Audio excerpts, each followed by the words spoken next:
If you like the story, you can support the author on Patreon. Link is in the description. Chapter 1, Lucas Grindelwald. 1991, July, Austria. The drizzle made ripples on the lake at Wolf Hill. An old European-style villa is located on the shore of the lake. On the third floor of the villa, a blond boy was concentrating on looking at the heavy book in his hand. "Lucas, it's time to rest, today is your 11th birthday." The boy lowered his head and replied softly, "Understood, Aunt Vinda." Vinda Rosier came to the boy and reached out to close the book in the boy's hand. "Lucas, a combination of work and rest is the most effective way to learn." Being suddenly pulled away from the ocean of knowledge made Lucas slightly annoyed, but looking at the woman in front of him, he could only sigh in his heart. Vinda Rosier, the thorny rose of France. He has to say that the other party is really beautiful. Black hair, deep green eyes, noble and elegant temperament, really fascinating. A pity that she was over 90 years old. Although he doesn't know what method she used to maintain her youthful appearance. Yes, he is a transmigrator. Before crossing, he was an average man, and after crossing, he became an orphan without a father or mother, but fortunately, he was adopted. And the person who adopted him is also a big celebrity, Gellert Grindelwald. The famous dark wizard that was given the title of Dark Lord by many people. But in his view, the other party is just a fool who went around shouting for the greater good and got himself imprisoned.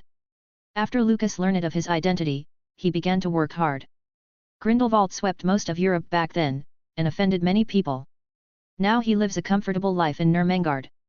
But Lucas, who goes by the Grindelwald surname, was not so lucky and would probably have to deal with all those enemies just for it. "Aunt Vinda, Aunt Vinda." Lucas waved his hand, calling softly to the woman in front of him. Vinda Rosier recovered and smiled apologetically. Facing Lucas' blonde hair and blue eyes, she is always distracted. Because Lucas is so much like that man when he was young. Looking at the child in front of her who is still staring at herself, she quickly handed over the letter in her hand. "This is your letter.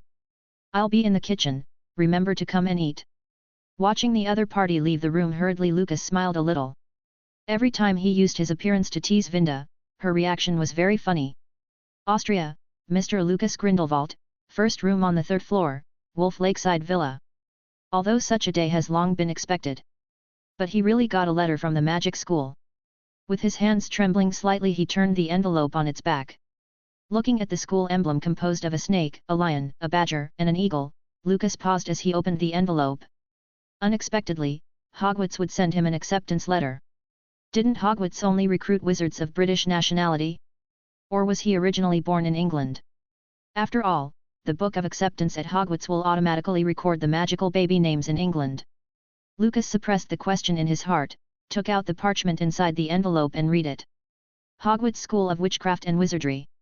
Headmaster Albus Dumbledore, Supreme Mugwump of the ICW, Grand Sorcerer, First Class Order of Merlin, and Chief Warlock of Wizengamot. We are pleased to inform you that you have been accepted to study at Hogwarts School of Witchcraft and Wizardry. Enclosed is a list of required books and equipment. Semester is scheduled to start on September 1st, and we will be awaiting your owl no later than July 31st. Vice Headmistress. Sincerely, Minerva McGonagall. There are 2 letters in total. Aside from the admission letter, there is also a list of books and items needed for school. Lucas put the envelope away.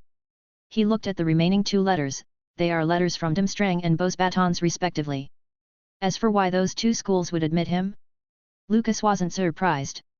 After all, these 2 schools recruit students from many European countries. Especially Durmstrang. This school, famous for the dark arts, would definitely welcome Lucas very much. Just when he was hesitating which school to choose, suddenly, a mechanical sound came to his mind. The system is fully charged. The Divine Grade Achievement System is being bound. System. Since arriving in this world to the present, Lucas thought he was the 1 in a thousand unlucky one with no gold finger. It seems that Merlin still takes care of me. Lucas chuckled lightly. The system is successfully bound. The first binding, the system will open the Platinum Lottery Pool for 2 hours. The prize pool is opening. Platinum Lottery Pool. Lucas's head was full of question marks. Watching the countdown to the lottery pool that appeared in front of him, Lucas frowned and asked, "System, tell me about your functions in detail." "Lucas, there's something I need to let you know. There's something wrong with Abernathy, and there's even worse news. At this moment, Vinda's voice came from outside the door. It's just that her tone was a little rushed this time. It can make Vinda, who could survive even after losing the war, become like this. It is enough to prove how serious this matter is. Chapter 2, Crisis. Vinda Rosier frowned slightly, and pushed open the door of the study. When she saw Lucas' calm eyes, the anxiety in her heart eased a lot. Aunt Vinda, what happened? Abernathy has received news that the French and German Ministry of Magic have seized many of our stores in both countries, and other countries' Ministry of Magic seems to want to follow suit. Clatter. Clatter. Clatter. Lucas' fingers tapped on the wooden railing. If it was such a small matter, it wouldn't make you so anxious. Vinda glanced at the boy in front of her appreciatively. There is also a message from Abernathy that German Aurors and some wizards from Austria are coming after us. They probably know that you turned 11 today, and they don't seem to intend to let you go to school. The magic world is getting more and more depraved, and they want to shamelessly bully me, a kid. Although Lucas said this, there was no panic on his face. He looked at the 3 letters on the table and took the Hogwarts acceptance letter with a chuckle. Under Vinda's gaze, Lucas replied with a beautiful cursive handwriting. Thank you for your letter, it is my honor to be admitted into Hogwarts School of Witchcraft and Wizardry. Sincerely, Lucas Grindelwald. Hogwarts? That's... Before Vinda could finish speaking, Lucas interrupted with a smile, Albus Dumbledore's school. I know what you're worried about, but as the greatest white wizard of this century, at least he won't do anything to a kid like me. In this regard, Dumbledore is indeed much better than the people in the Ministry of Magic of various countries. Hearing the words the greatest white wizard of the century, Vinda's expression was full of disdain. All the acolytes have an unspeakable hatred for Dumbledore. If it weren't for him back then, Gellert wouldn't have been imprisoned in Nurmengard for decades. Lucas chuckled and said, Go and inform Uncle Abernathy to close our stores in Paris and Berlin, and only keep the company in the Muggle world. In addition, I also need your help, call all the acolytes, I have something to tell them. All? Lucas, you should know that most of them don't. I know they don't approve of me, but this time it's about the future of the Alliance, please believe me, I can handle it well. Vinda looked at the child in front of her. The two looked at each other for a long time, and she suddenly smiled. Lucas has been dealing with acolytes since he was 7 years old. Until now he has been completely in charge of the house. He's so similar to Gellert Grindelwald. Same elegance, same brilliance, same confidence. Vinda Rosier could think of no reason for her refusal. Okay, I'll go now. The moment she turned around and walked out of the study, she heard Lucas' voice coming from behind again. Aunt Vinda, tell Uncle Abernathy that in less than a year, I'll have these stores reopening across Europe. Well, Abernathy is always at ease with you, and I'm sure he'll have no complaints. Then she walked out of the study. Lucas leaned back in his chair and closed his eyes. As Gellert Grindelwald's son, even if he's just his adopted son, the people of the various governments including the ICW wished that he would die immediately. System, continue to introduce your functions. Answer to the host, this system is called the Divine Grade Achievement System. As the name suggests, this system was born to help the host complete various achievements. Achievements include but are not limited to collection, exploration, fame, major events, etc. Each achievement can provide you with achievement points and basic rewards. Every 100 achievement points can participate in the common prize pool draw, and the prize pool includes bronze, silver, gold, and platinum rewards.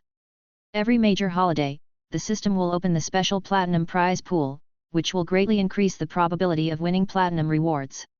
Hearing the last sentence of the system, Lucas suddenly had a bad feeling in his heart. Excuse me, what is the probability of winning the platinum reward in the common prize pool? Common prize pool, the probability of bronze reward is 71.2%, silver 24.7%, gold 3.8%, platinum 0.3%. Hat. Lucas sneered. Sure enough, it's the same routine as those gacha games in his previous life. Open my character attributes. Name, Lucas Grindelwald. Age, 11 years old. Identity, leader of the Alliance, son of Gellert Grindelwald, freshman of Hogwarts. Bloodline, none. Talent, none. Magic strength, 3, normal child magic level. Charms, 6. Transfiguration, 4. Dark Arts, 8. Divination, 3. Potions, 1. Skills, Occlumency, Level 9, Fire Shield, Level 7, Killing Curse, Level 1, Cruciatus Curse, Level 1, Imperious Curse, Level 6. Magic items, none. Achievement points, 0. Seeing his dark arts talent, the corner of Lucas' mouth twitched. Sure enough, it made sense for Grindelwald to adopt him. The system is similar to what I guessed. It's not in vain for me to choose going to Hogwarts. As a transmigrator who is familiar with the original plot, going to Hogwarts to complete the so-called achievements is the best option. Lucas, who is still weak at the moment, silently praised his shrewdness. Character attributes are turned off. Watching the platinum prize pool counting down, Lucas felt that the first thing to do was to collect some achievement points as soon as possible. And at this moment there's just one place that's good for some fast achievements. Nurmengard Snow Mountain Castle, Gellert Grindelwald's prison. When Vinda heard that Lucas was going to Nurmengard, she was not surprised. In fact, Lucas goes to Grindelwald's to learn magic every week. When the two walked out of the villa, it was found that there were many unidentified people around the place. Lucas greeted everyone elegantly and politely. Vinda then apparat them while they watched. When the wizard in charge of monitoring reacted, the two of them had long since disappeared. Chapter 3, Gellert Grindelwald under the Imperious Curse? Austria, Nurmengard Snow Mountain Castle. For the greater good. Looking at the slogan engraved on the gate of the castle, Lucas chuckled lightly. Aunt Vinda, you can start now. Vinda took out her wand without hesitation and a silver light flew into the sky. Boom! The rays of light exploded, and a sign unique to the Alliance appeared in the sky.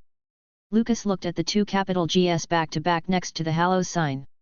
It is suspected that Grindelwald incorporated his initials into it. Although the other party does not wish to admit it. The Alliance mark reappears. Whether it is an acolyte who believes in Grindelwald or the wizards of the Ministry of Magic in nearby countries were all surprised. These people set off to the place where the mark appeared. As the former headquarters of the Alliance, Nurmengard Castle is very large, and Grindelwald is self-imprisoned in the top tower of the castle. Lucas, have you really decided to go to Hogwarts? We have very little influence in England, and I'm worried that you might be in danger over there. Lucas is slowly exploring the castle in front of him. Upon hearing Vinda's worried words, he smiled and said, "It's not just me, but we are all going. Thank Dad for his decision not to attack England all those years ago. So, if we enter England, the British magic community has no reason to refuse. After all, we are legal businessmen now. Compared with other countries, I think England is more suitable for our development." Of course Vinda understood this too. It's just that because Dumbledore is in England, the acolytes try to stay away from that land. Not long after, the two came to the tower of the castle. Congratulations to the host for completing the exploration achievement, Nurmengard Castle, and obtaining 50 achievement points. Because the host obtained achievement points for the first time, triggering 10 times critical strike, reward change, 500 achievement points. Tisk. Lucas looked slightly dissatisfied. If I knew that there would be a critical reward for the first achievement, I would go to a more valuable place. Dad, how have you been lately? Lucas opened the wooden door and asked Gellert, who was sitting on the bed in a daze. It's not bad. Recently, I was recalling the past and got some new insights. Although he is 108 years old, Gellert Grindelwald looked like he was in his 80s or 90s at most. Thanks to Lucas' intervention, the other party is not as miserable as in the original book. The prison cell is full of warmth after many renovations, and the bookshelves all around are also filled with books that can be used for entertainment. Lucas crouched in front of him. Looking at the pair of blue eyes that were the same as his own, he said, "Dad, decades have passed, are you still imprisoning yourself in this ghost place? We need you, the Alliance needs you." It took Grindelwald a while to reply, "Is there any trouble?" Seeing him change the topic again, Vinda's eyes at the door were a little dim. Lucas had expected it a long time ago, got up and pretended to be relaxed and said, "It's nothing, it's just that stores in places such as Berlin and Paris have been raided for various reasons. In addition, the Ministry of Magic of the two countries seems to be planning to take me back." Seeing a wave in Grindelwald's eyes, Lucas' lips curled up a bit. The cell has been quiet ever since. After a while, he heard Grindelwald say, "You are not a person who swallows your anger, what are you going to do next?" "Dad, what do you think of me taking people to the 2 countries to make a big fuss? Hehe, let's not mention that your magic power is still at the level of a child, even those people may not obey your orders, right? So, do you have any good advice? Grindelwald raised his head and stared at the boy in front of him.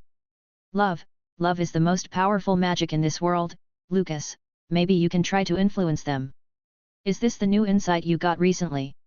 Grindelwald gazed at him and nodded slowly. Lucas looked back to the door in surprise.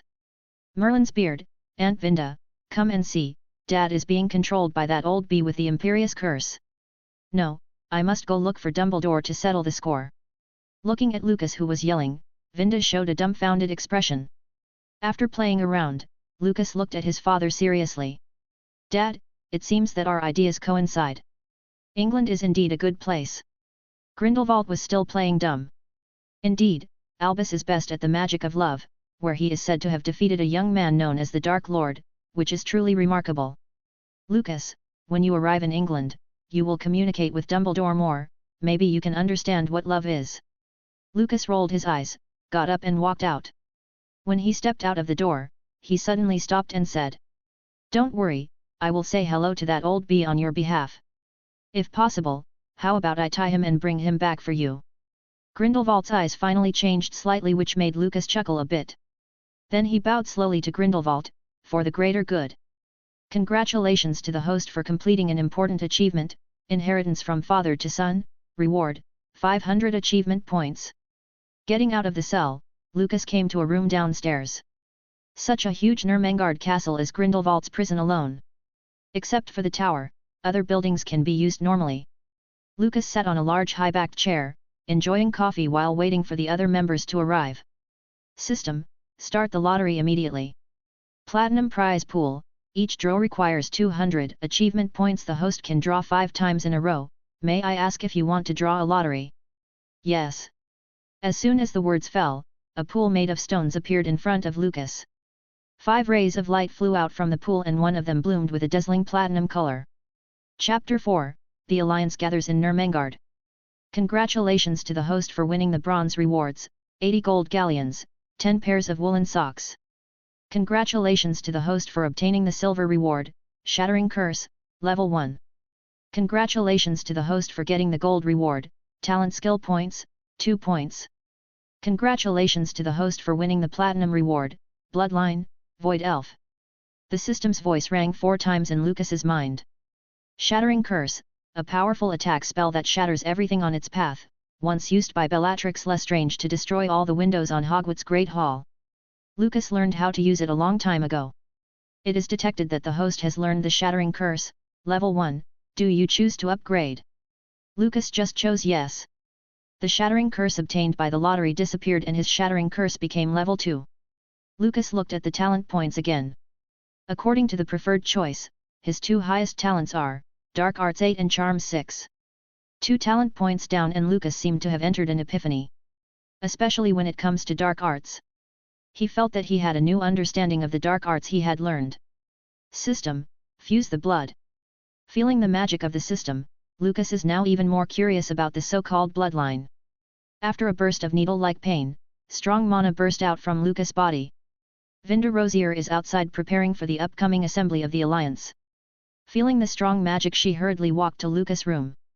Lucas, what happened? She pushed open the door and found that Lucas, who was supposed to be in the house, was missing.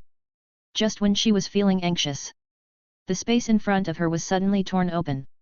Afterwards, this irregular space crack gradually expanded and she could see bits and pieces of cosmic light in it. Immediately afterwards, Lucas stepped out of it in front of her eyes.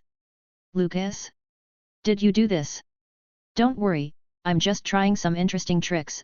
I'm going to take a shower, after the rest arrive, please wait for a while. Little tricks? Vinda didn't think tearing space was just a trick. She was shocked. At the same time, she feels that Lucas is becoming more and more incomprehensible. However, none of this matters. The stronger Lucas became, the happier she was. Bathroom. System, open character attributes. Name, Lucas Grindelwald. Age, 11 years old. Bloodline, Void Elf, First Awakening. Talent, Void Fisher.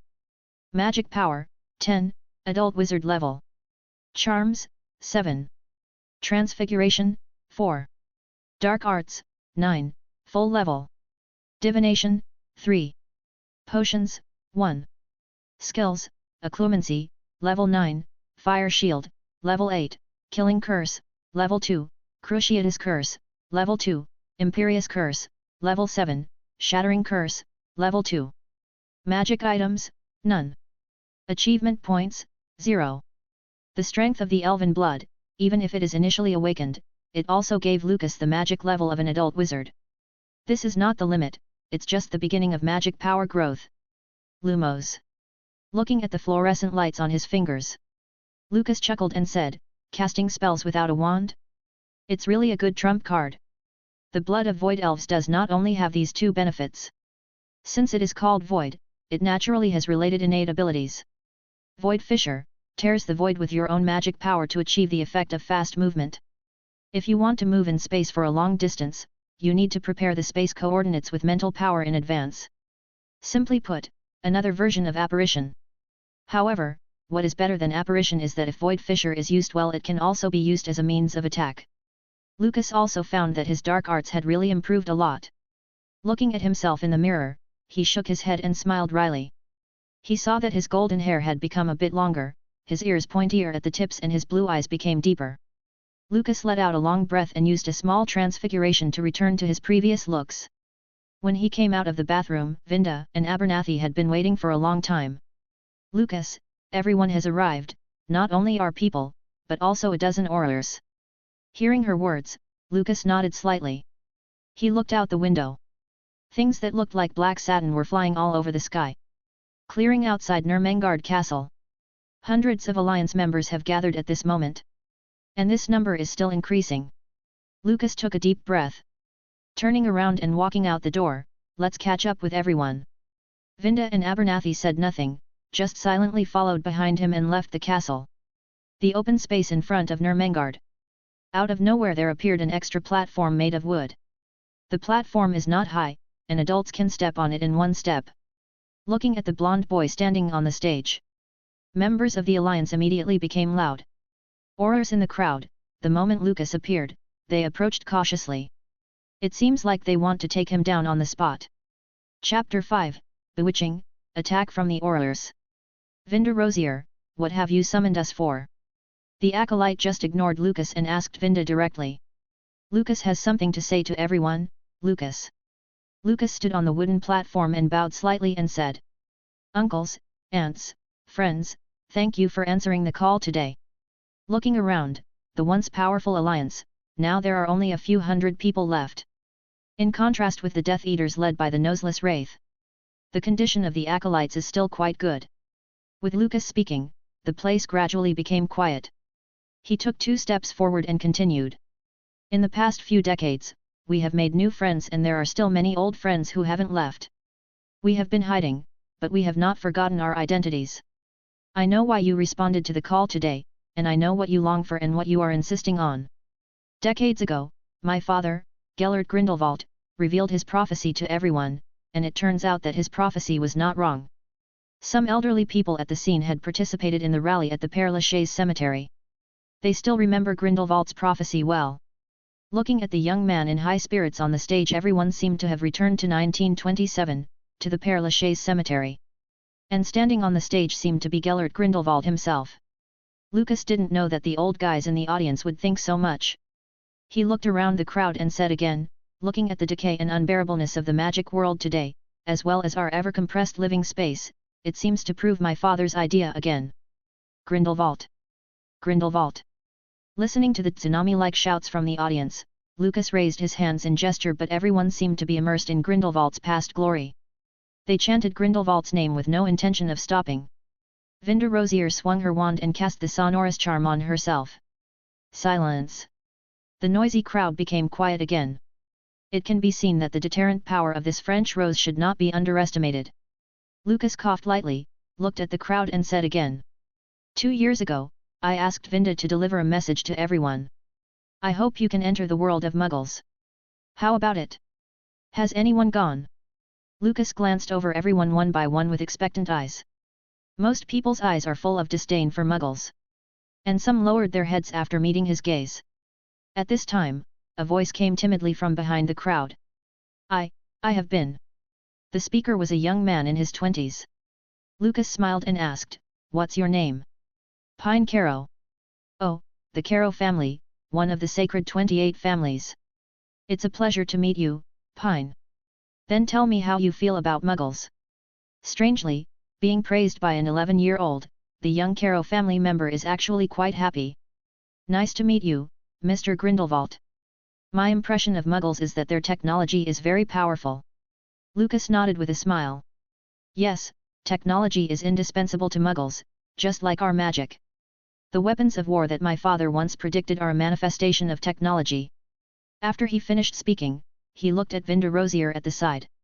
The other party took a Sherlock Holmes-style pipe and walked up to the high platform.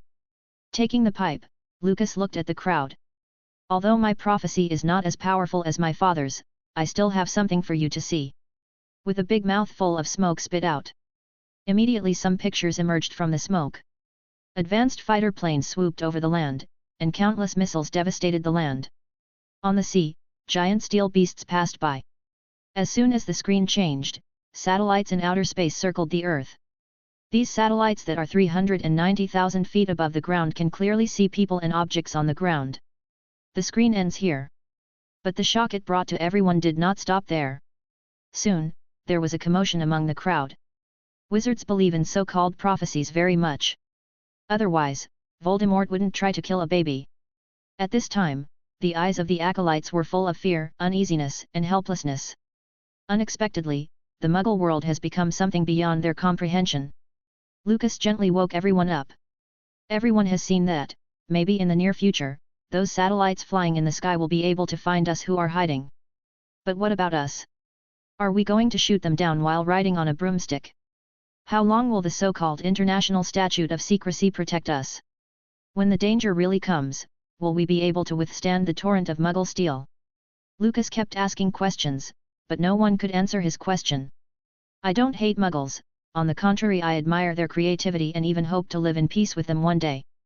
But at present, it seems that in order to fulfill this wish, the entire magic world must first be united. Uncles, aunts, brothers, and sisters, whether you are pure blood or mixed blood, we all have a common identity, wizards. As wizards, we have to shoulder the mission of saving the magical world." "Grindelwald." An elderly wizard called softly, watching Lucas. Soon, others followed suit. "Grindelwald. Grindelwald." If we say that the shouts of the crowd before were calling for Gellert Grindelwald, the cry now is just for Lucas Grindelwald. Watching the excited and gradually going crazy crowd, Lucas flashed a confident smile. Just when he was about to continue his speech, suddenly, a loud shout came from the crowd, "Petrificus totalis." Immediately afterwards, one after another spell sounded. "Incarcerus. Expelliarmus. Stupefy." Dozens of spells came from the Auror's wands. They have only one goal. Lucas Grindelwald on the platform. Chapter 6, announcing the return of the Alliance. Facing spells coming from all directions, Vinda and Abernathy, who had been on guard for a long time, immediately drew out their wands to defend. The other acolytes surrounded the Aurors just waiting for Lucas' order. "No." Lucas stopped Vinda Rosier, who came forward to help. He created more than a dozen void cracks around him and the spells of the Aurors flew into them and disappeared in an instant, tearing open the space. This is nothing short of fantasy for those present. But now, this impossible thing was actually easily done by Lucas. There was a glimmer of hope in the eyes of the acolytes looking at him, which quickly transformed into faith. They believe. Father and son Gellert Grindelwald and Lucas Grindelwald will lead them to freedom. Manipulating so many void rifts at once, it's still quite difficult for Lucas, who just got his void elf blood. Fortunately, nothing went wrong. He looks at the crowd, seeing the dozen or so Aurors looking deathly at him. Lucas sighed. Decades ago, the measures taken by the wizarding world to those who dared to tell the truth were to arrest, imprison, or even execute them. My father was one of the people who was treated that way. I didn't expect that today, decades later, people who tell the truth are still not allowed to exist in the magic world, even if I am just an 11-year-old child. Lucas' expression turned a little sad. In the face of various crises in the magic world, what we think of is not how to unite to solve the problem, but to wave a magic wand to our compatriots. Alas! Lucas let out a long sigh. All kinds of helplessness were revealed. Looking at the Aurors who still looked at him with hate, he said softly, "Wizards, lay down your wands and join us, we are not enemies. Mr. Grindelwald, you are as good a speaker as your father, but what you say is of no use to us." An elderly Auror stood up and said. Even in the face of the glaring gazes of hundreds of people around him, he still looked at Lucas on the stage without changing his face. "In this case, I can only let everyone sleep for a while." Lucas waved his hand and the space behind those Aurors was torn apart. The spells issued by the Aurors just now flew out of it one after another and hit them precisely. Having solved some minor troubles, Lucas clapped his hands, bringing everyone's attention to himself. He raised his hand, pointed to the surrounding ground and said, "Protego Diabolica." Spinning in place, Grindelwald's unique fire spell was revealed to the crowd. This is a famous black magic in his previous life. It not only possesses incredible power but it's also a sharp tool to test the loyalty of his subordinates. The appearance of the fire shield made the older generation even more fanatical. Plus Lucas' wandless spell casting. In addition to fanaticism and faith, the eyes of the masses are full of surrender. Even Vinda and Abernathy, who were with Lucas day and night. At this moment, their eyes were full of surprise. "Lucas!" A murmur was heard behind him. Lucas chuckled and looked back at the other person. "Guys, step over the flames and tell the self-deluded ones that they were wrong in the past. Wake up those who pretend to be asleep, it will be our responsibility, brothers, everything is for the greater good." With his cry, the surrounding people shouted the slogan that made them proud. "For the greater good." Vinda looked at the teenager on the stage and whispered, "For the greater good." With that, she stepped over magical flames. Abernathy shouted excitedly, "For the greater good." Like Vinda, he also stepped over the fire after shouting the slogan. With two people taking the lead, others marched across the flames chanting, before operating to announce the good news. Nurmengard Tower. Listening to the shouts outside, Gellert Grindelwald laughed out loud. "For the greater good. Albus, I hope you enjoy this gift from me." At the same time Lucas also looked at the tower. He actually knew what Grindelwald was planning. Isn't it just to embarrass Dumbledore, which he is good at? Not long after, the acolytes disappeared completely. Vinda looked at the dozen or so Aurors on the ground and asked, "Lucas, what about these people?" "Hey!" Lucas glanced at the Aurors. With a wave of his hand, the fire turned into a blue phoenix and annihilated the Aurors in the blink of an eye. "Vinda, prepare the carriage, we are going to England. Abernathy, you take some skilled people to stay and protect my father." The two answered immediately, then turned and went to prepare. Congratulations to the host for completing the world event, Alliance reappearance, reward, 1000 achievement points. Lucas didn't draw the lottery right away, he is quite capable now so he plans to accumulate achievement points. Besides, even if you draw the common prize pool, 1000 achievement points are only enough for 10 draws. What is 10 draws enough for? Not fun at all. Not long after Vinda prepared the carriage. It has a medieval style and in front are 4 thestrals dragging it.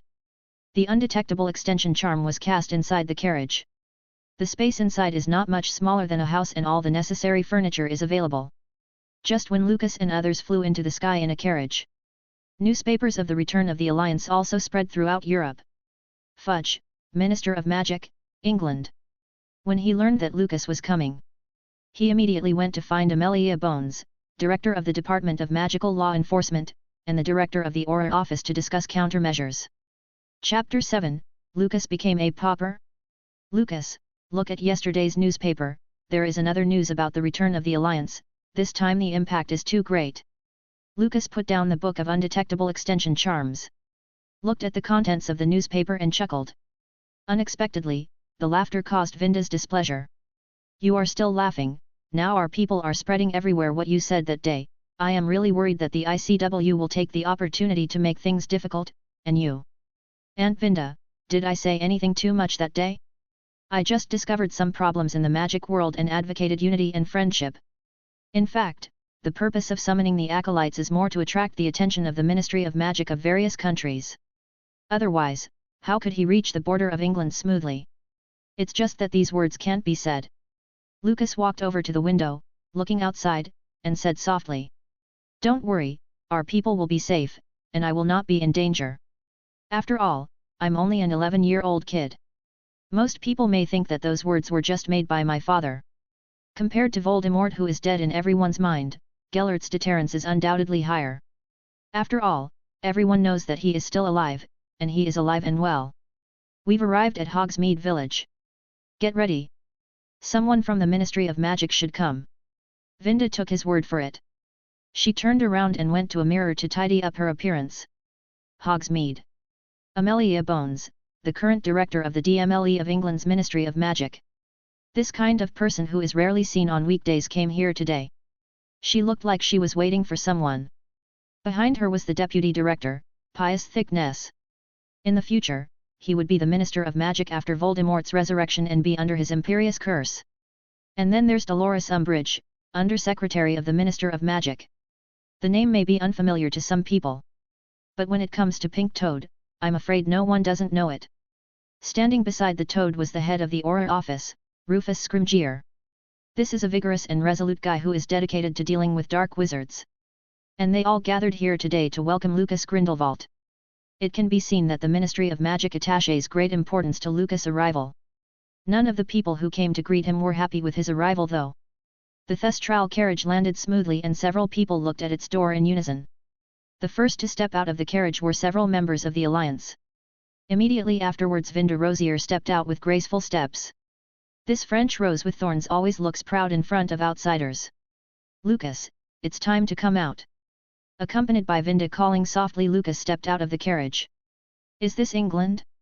The scenery is quite nice. It is our honor to receive your praise. Lucas turned his head and saw a woman with short grey hair and a monocle walking towards him. I am Amelia Bones, Director of the Department of Magical Law Enforcement. Lucas wasn't surprised. He shook hands with her politely and greeted gracefully. I've heard of the name of Director Bones a long time ago. I feel very honored to meet you today. I don't know what you are here for. Although he understands the intentions of these people in his heart. But Lucas still pretended to be confused and asked. Mr. Grindelwald, why don't we go to Madame Putafoot's tea house next door and chat slowly? The black tea there is very good. Following the direction of her fingers, Lucas saw the girlish shop on the corner of the main road at a glance. What exactly did they talk about? Outsiders do not know. Because the Ministry of Magic had already emptied the people in the tea house. But looking at the smile on Amelia Bones' face as she leaves, the two should have had a good conversation. But before the people from the Ministry of Magic left, there were some small episodes. Pius Thickness, the deputy director, approached Lucas on his own initiative.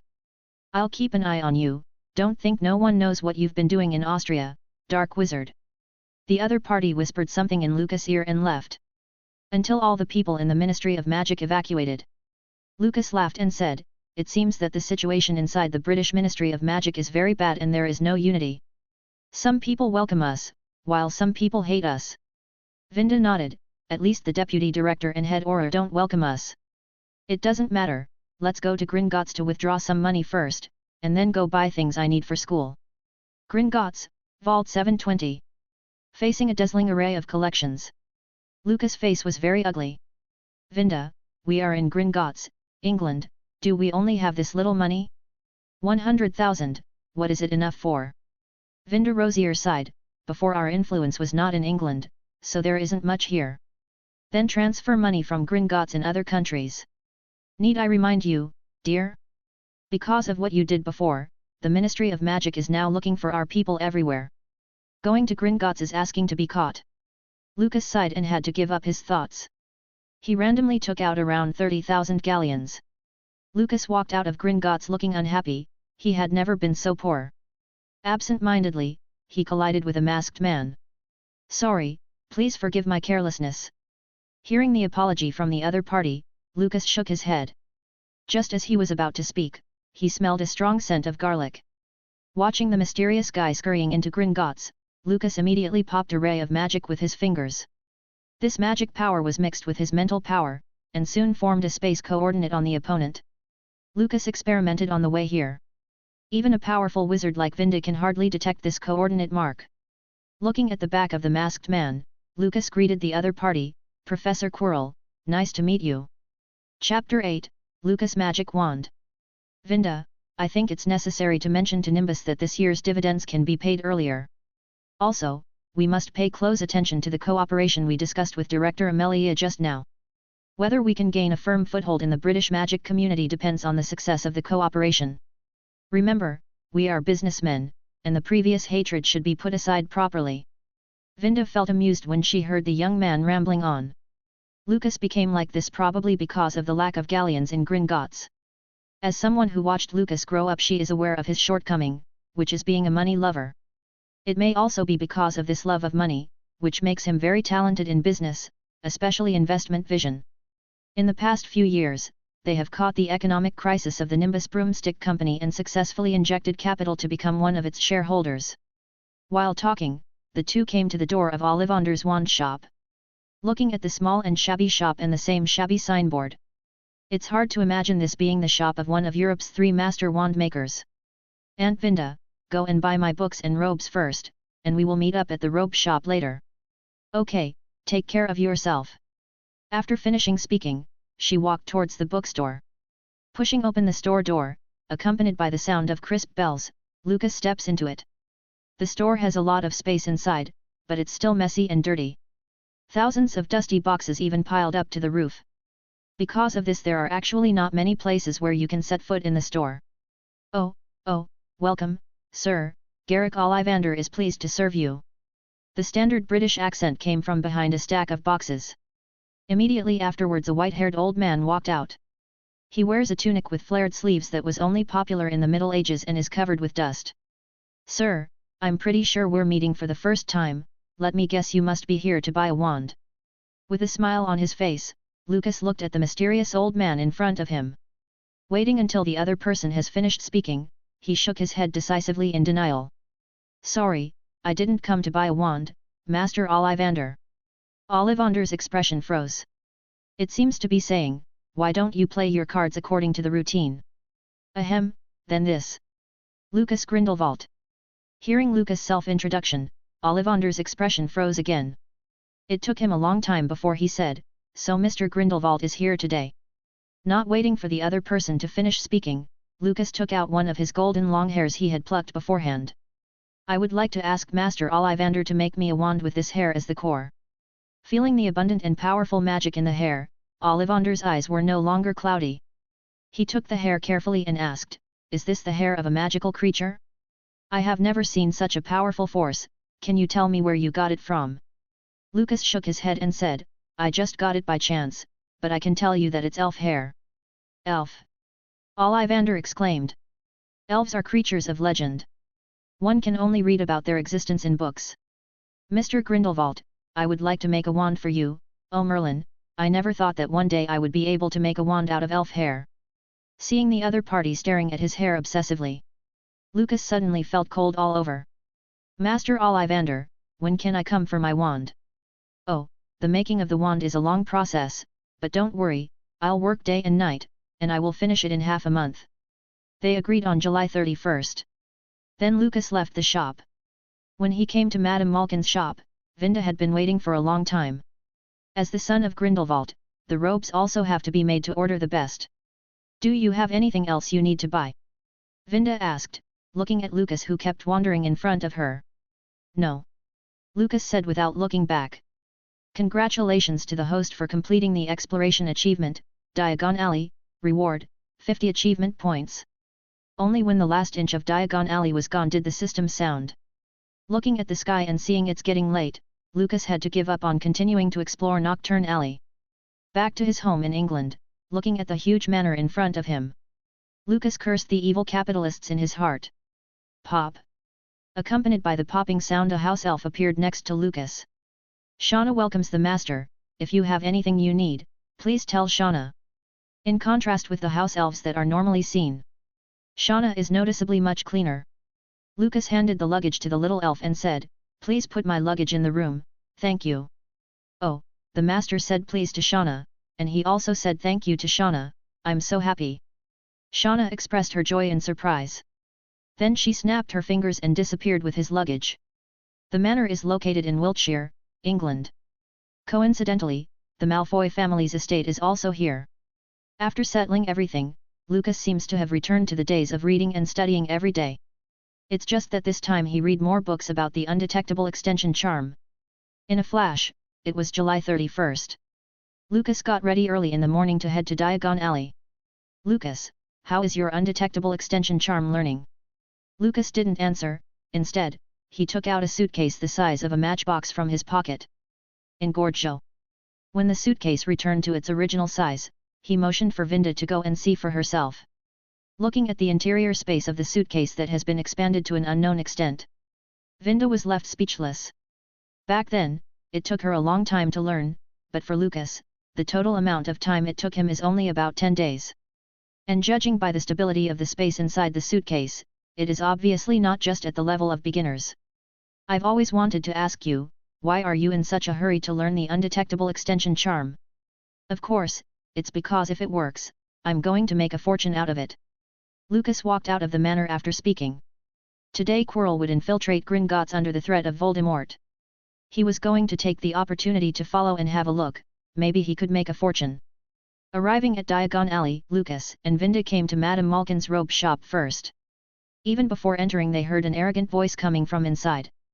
My dad is helping me buy books next door, and my mom is out looking for my wand. I don't understand why first graders can't have their own broomsticks. Listening to the slow, drawling voice, Lucas immediately guessed who was inside. Draco, my father will hear about this, Malfoy. Then the person who's talking to him at this time and this place. Not surprisingly, he should be the famous boy who lived, the savior of the magical world. Harry Potter. Chapter 9, New Achievements, Powerful Wand. Jingle. Accompanied by the bell ringing, the door of Mrs. Malkin's robe shop was opened again. The two little wizards inside didn't notice anyone coming in. They still stood where they were, being constantly taken advantage of by that lecherous tape measure. Do you have a broomstick? No. Have you ever played Quidditch? No. Draco's expression became a little more complacent. I have played. Dad said that it would be a shame if I didn't get selected for our house team. Do you know which house you'll be assigned to? I have no idea, said a thin boy in baggy, ill-fitting clothes. You can probably guess it from the boy's expression. He didn't want to talk to Draco, and even wanted to escape from here as soon as possible. Just then, Hagrid the half-giant appeared. And Draco's line, "He's a servant," completely annoyed our boy who lived. Draco didn't think he had said anything wrong, instead, he was curious as to why his new friend had left so suddenly. He didn't even know the other person's name yet. Harry stormed towards the door, when passing by Lucas, politely nodded and said hello to him. The two passed each other, and Lucas came to the counter. Hello ma'am, I've come to pick up a custom-made robe.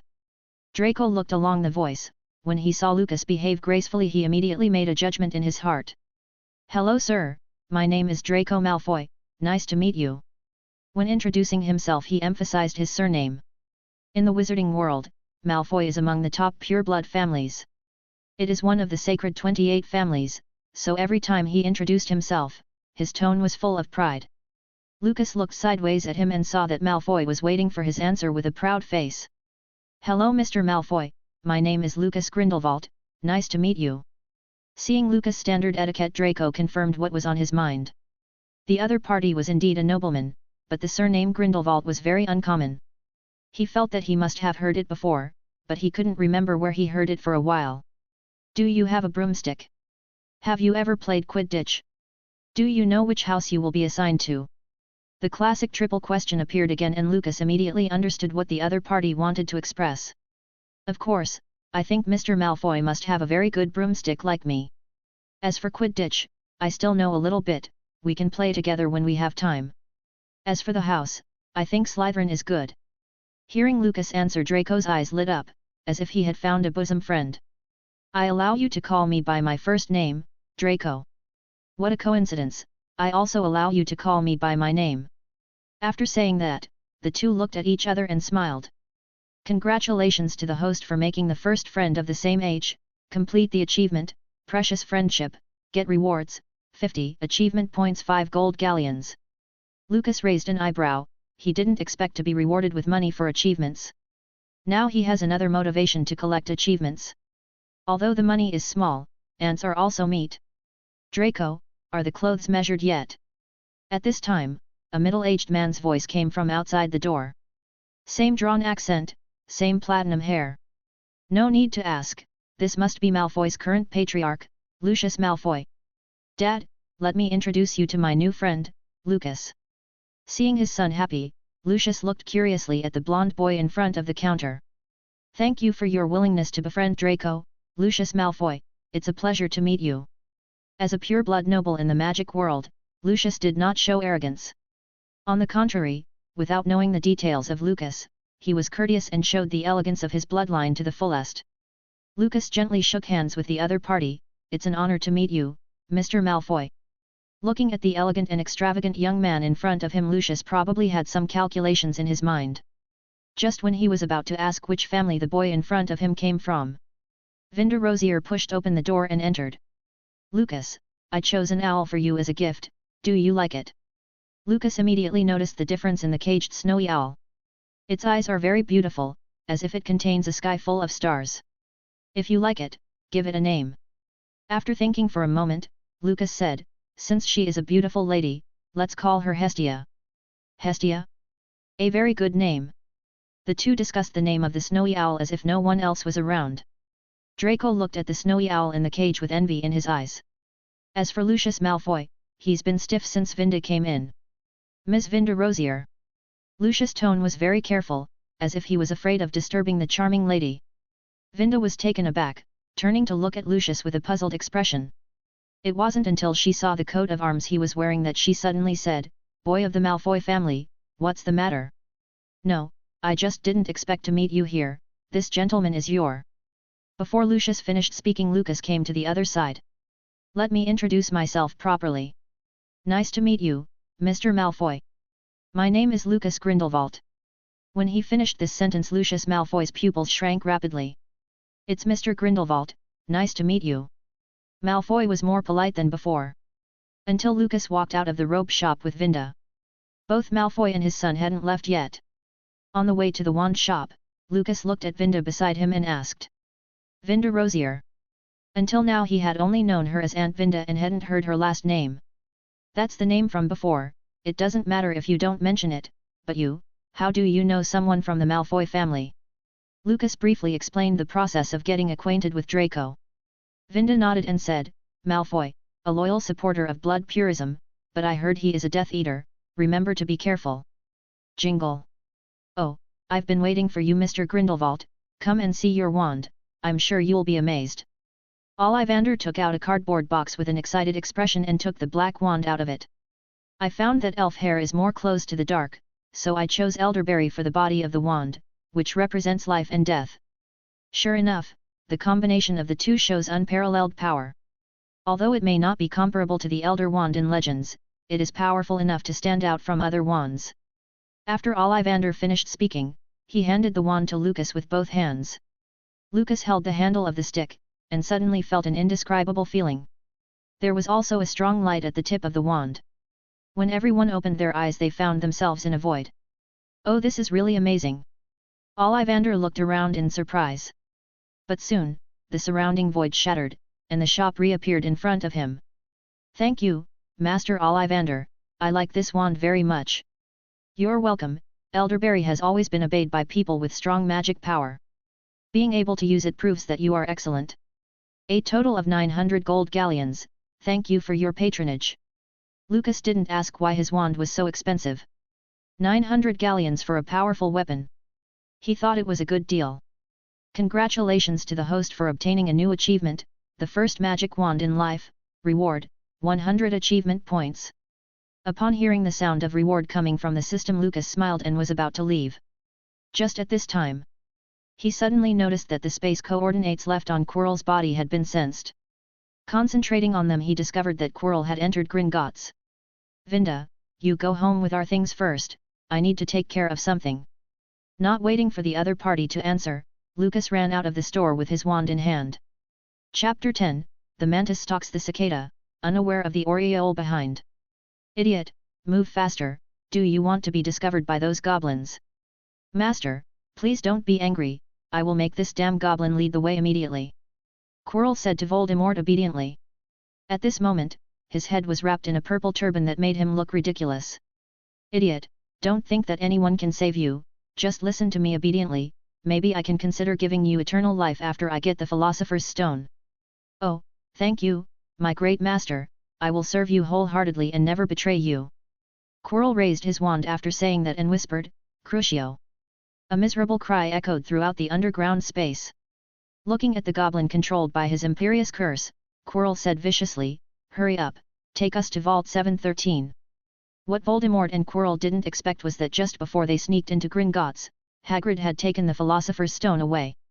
After Quirrell followed the Gringotts goblin to the location of the vault, what appeared in front of their eyes was nothing more than an empty vault, with no stone in sight. Voldemort shouted angrily, bastard, idiot, if it weren't for your cowardice and delaying time, I would have already obtained the Philosopher's Stone. Master, spare my life. I beg you, Master, please calm down. Idiot, give me your body. Along with those words Quirrell's neck turned 180 degrees. The turban wrapped around his head fell, revealing a grotesque-looking face underneath. Goblin, answer me, when was this vault emptied? Not long, just a few hours ago. Damn it, stupid Dumbledore, ... Voldemort got even angrier after hearing this. He raised his wand, intending to vent his anger by ending the life of the goblin in front of him. But he didn't manage to complete his incantation as a voice suddenly came from the corner, Expelliarmus. It has to be said that Voldemort was very experienced in combat as he dodged the disarming charm from Lucas, and immediately aimed his wand at the shadowy corner. Who? As soon as he finished speaking, Voldemort saw a figure wrapped in a black robe coming out of the corner. I really didn't expect that the famous Dark Lord would end up in this field and become a common thief, tisk tisk tisk. Lucas' last few TSKs were full of provocation and ridicule. Voldemort couldn't stand that and immediately exploded into action, releasing several kinds of dark magic in succession. The 3 unforgivable curses were used in turn, but unfortunately, he is just a remnant now occupying the half-dead body of Quirrell with a magic power not much stronger than Lucas. Not to mention that Lucas just got a new wand, making his manipulation of magic power to become much smoother. He flicked some spells aside and evaded the unforgivables and said, that's it? Is that all you've got? Oh, Merlin, such a guy is actually called the Dark Lord, what a disgrace to the title of Dark Lord. Hold on, Tom, keep pushing hard, are you not going all out? Wield that damn little stick in your hand harder. Lucas would never admit that he was venting on his father's name. Although he thought he was stronger, Voldemort never had a chance to fight Grindelwald. And Lucas felt angry just thinking about people comparing them. The noseless bastard, bullying one 10-year-old elderly man, how shameless. Imperio. Petrificus totalis. Crucio. Afflicto. Bone-breaking curse. In the process of fighting Voldemort, Lucas also learned a lot of skills.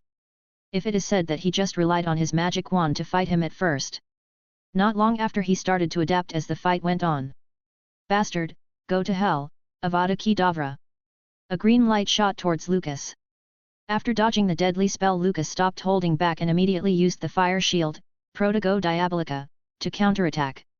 As the blue fire appeared, Voldemort felt danger from it, so he manipulated Quirrell's body to flee far away. Bastard, don't let me meet you again. It seems that he can't accept his defeat and is just speaking harshly. He also triggered the alarm in the underground vault before leaving. After Quirrellmort's escape, the imperious curse on the goblin gradually failed. Looking at the strange man in front of him, the goblin opened his mouth wide, ready to call his companions to come. Imperio. There was a flash of light at the tip of Lucas' wand and the goblin's eyes became dull once again. Take me to Bellatrix Lestrange's private vault at once.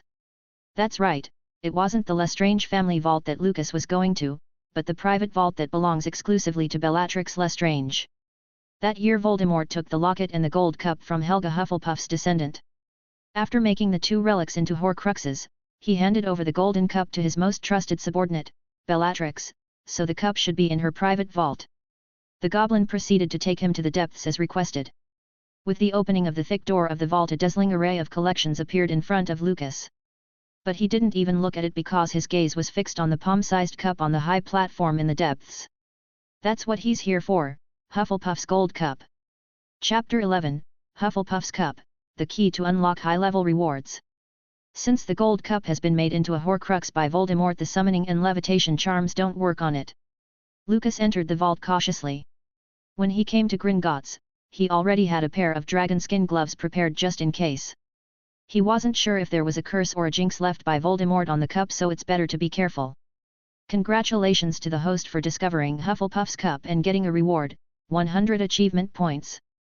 Congratulations to the host for opening a series of achievements, collect the relics of the Hogwarts 4, complete this achievement and get a diamond draw once. Diamond Lottery. Lucas looked at the system, waiting for an explanation. Diamond Lottery, you can draw powerful items or abilities from the multiverse. Only by completing a series of achievements of great significance can you get a chance to use the lottery. Sure enough, there is nothing wrong with it. The relics of the founders are all good things. After putting away the gold cup, Lucas turned and walked out. When passing by the hill of golden galleons, he took out the suitcase he had prepared. Goblin magic was cast on the coins, so wizards can't cast the duplication curse on them.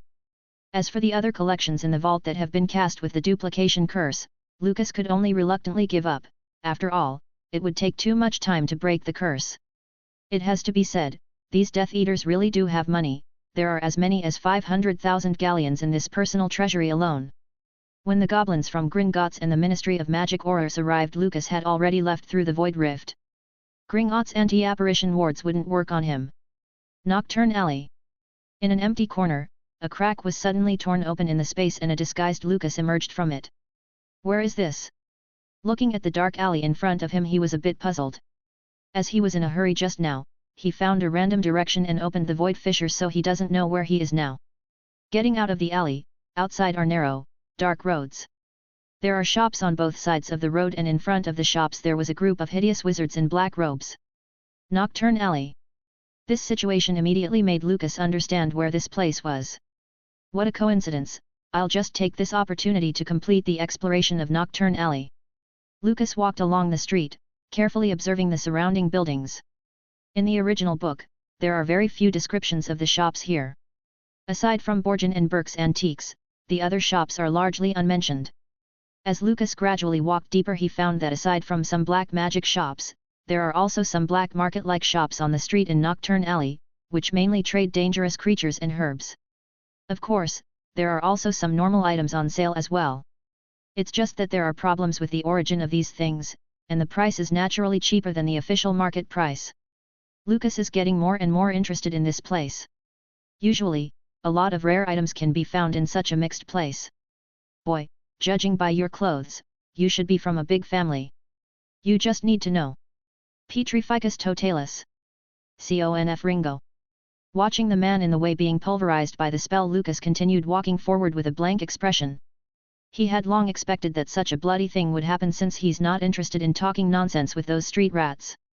2 hours later. Congratulations to the host for completing the exploration achievement, Nocturne Alley, reward, 50 achievement points. Hearing the system announcement made him feel satisfied.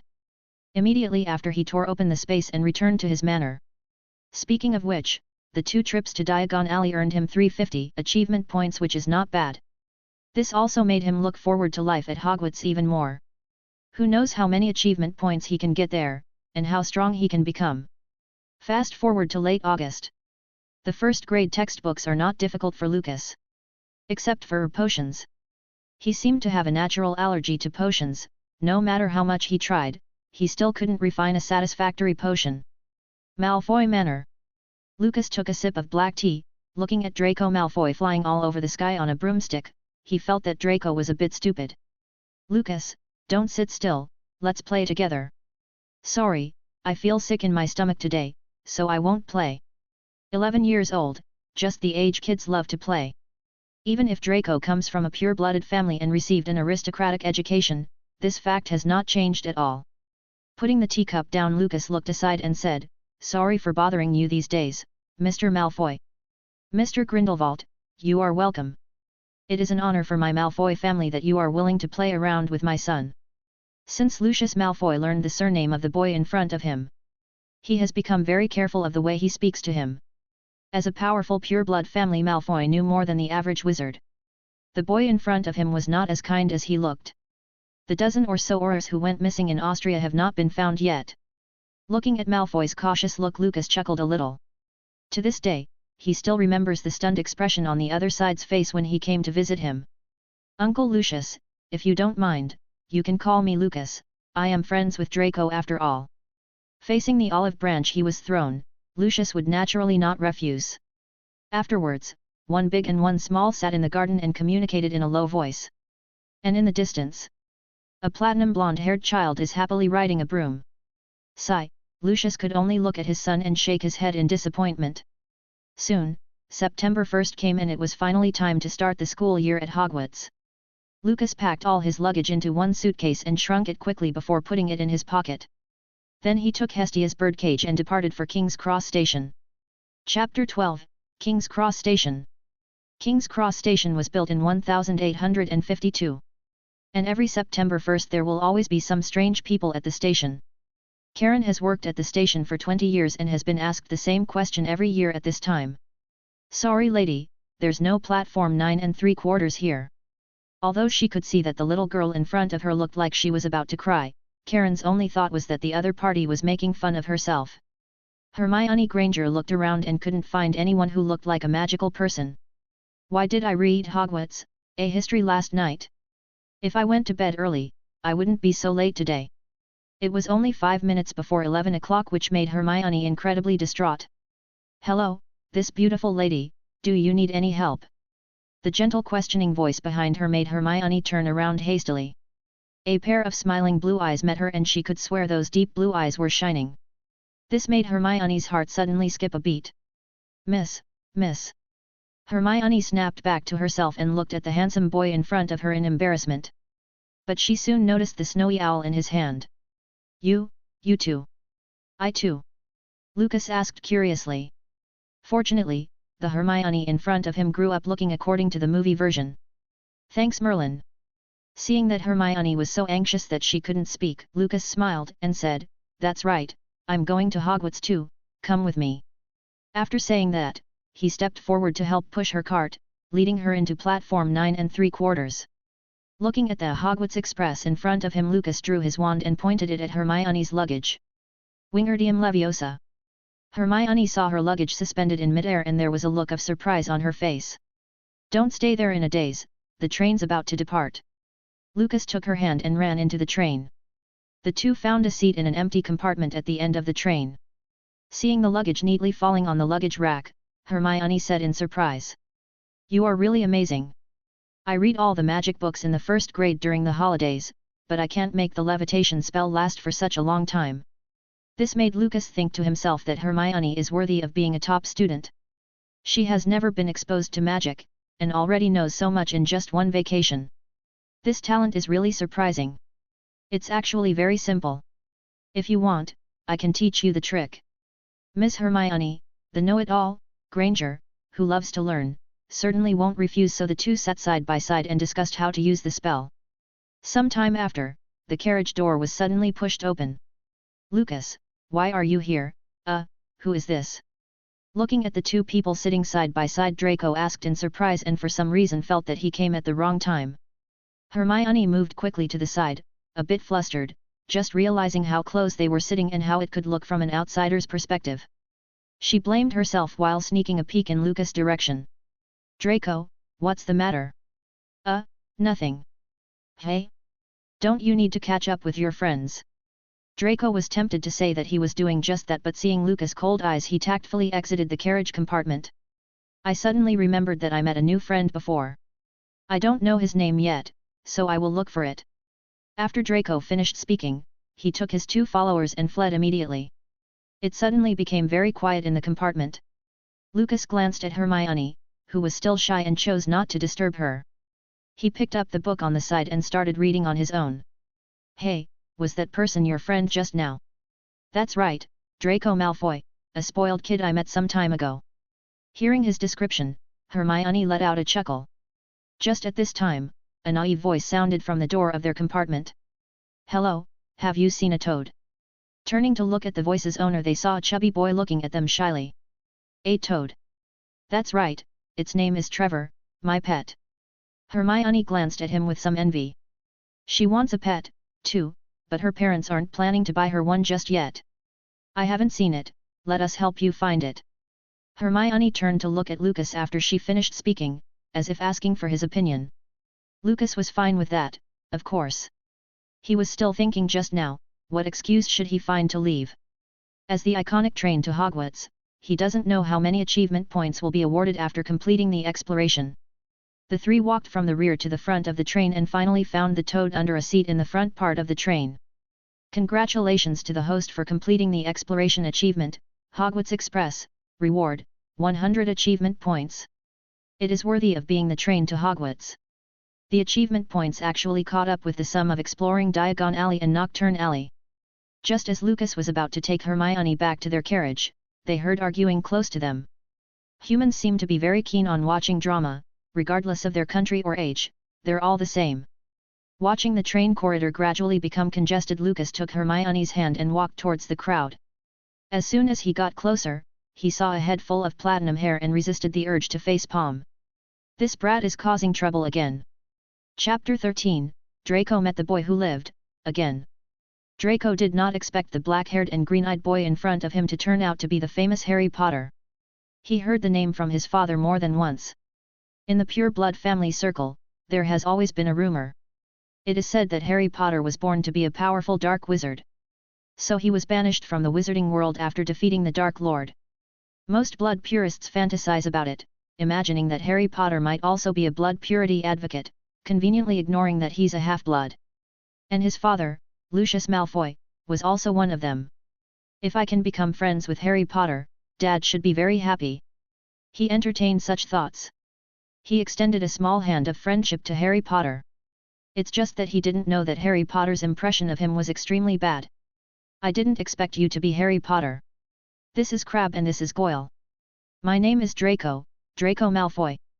Harry looked at the boy who appeared in front of him and immediately recalled the scene in the clothes shop before. But before he could speak, Ronald Weasley on the side snickered. This immediately aroused Draco's displeasure. It is impolite to make fun of other people's names. Think my name's funny? I can tell who you are with just one look. Red hair, and old hand-me-down clothes, you must be a Weasley. After he finished speaking, he turned to look at Harry. You'll find out that some wizarding families are better than others, Potter. Don't go around making friends with the wrong sort, I can help you there. Harry looked at the little hand reaching out to him, ignored it, and said with displeasure, Thank you, but I can tell by myself the difference between good or bad. He refused without hesitation, which made Ron very happy. Draco was taken aback. From a really young age, countless people wanted to be friends with him. And Harry was the first to reject him, causing anger to arise from the bottom of his heart. Glaring at the boy in front of him, he said, You'll regret it, Potter. Hey, don't bully my friends. Ron stood in front of Harry, reaching out to give Draco a push. Lucas, who was looking at this from behind, decided to interfere at this point. He separated the crowd and walked to Draco's side. Draco, go back to your compartment first. Lucas, this can't be left alone, I'm going to tell my father to expel this red-haired Weasley from Hogwarts. Lucas rolled his eyes mentally.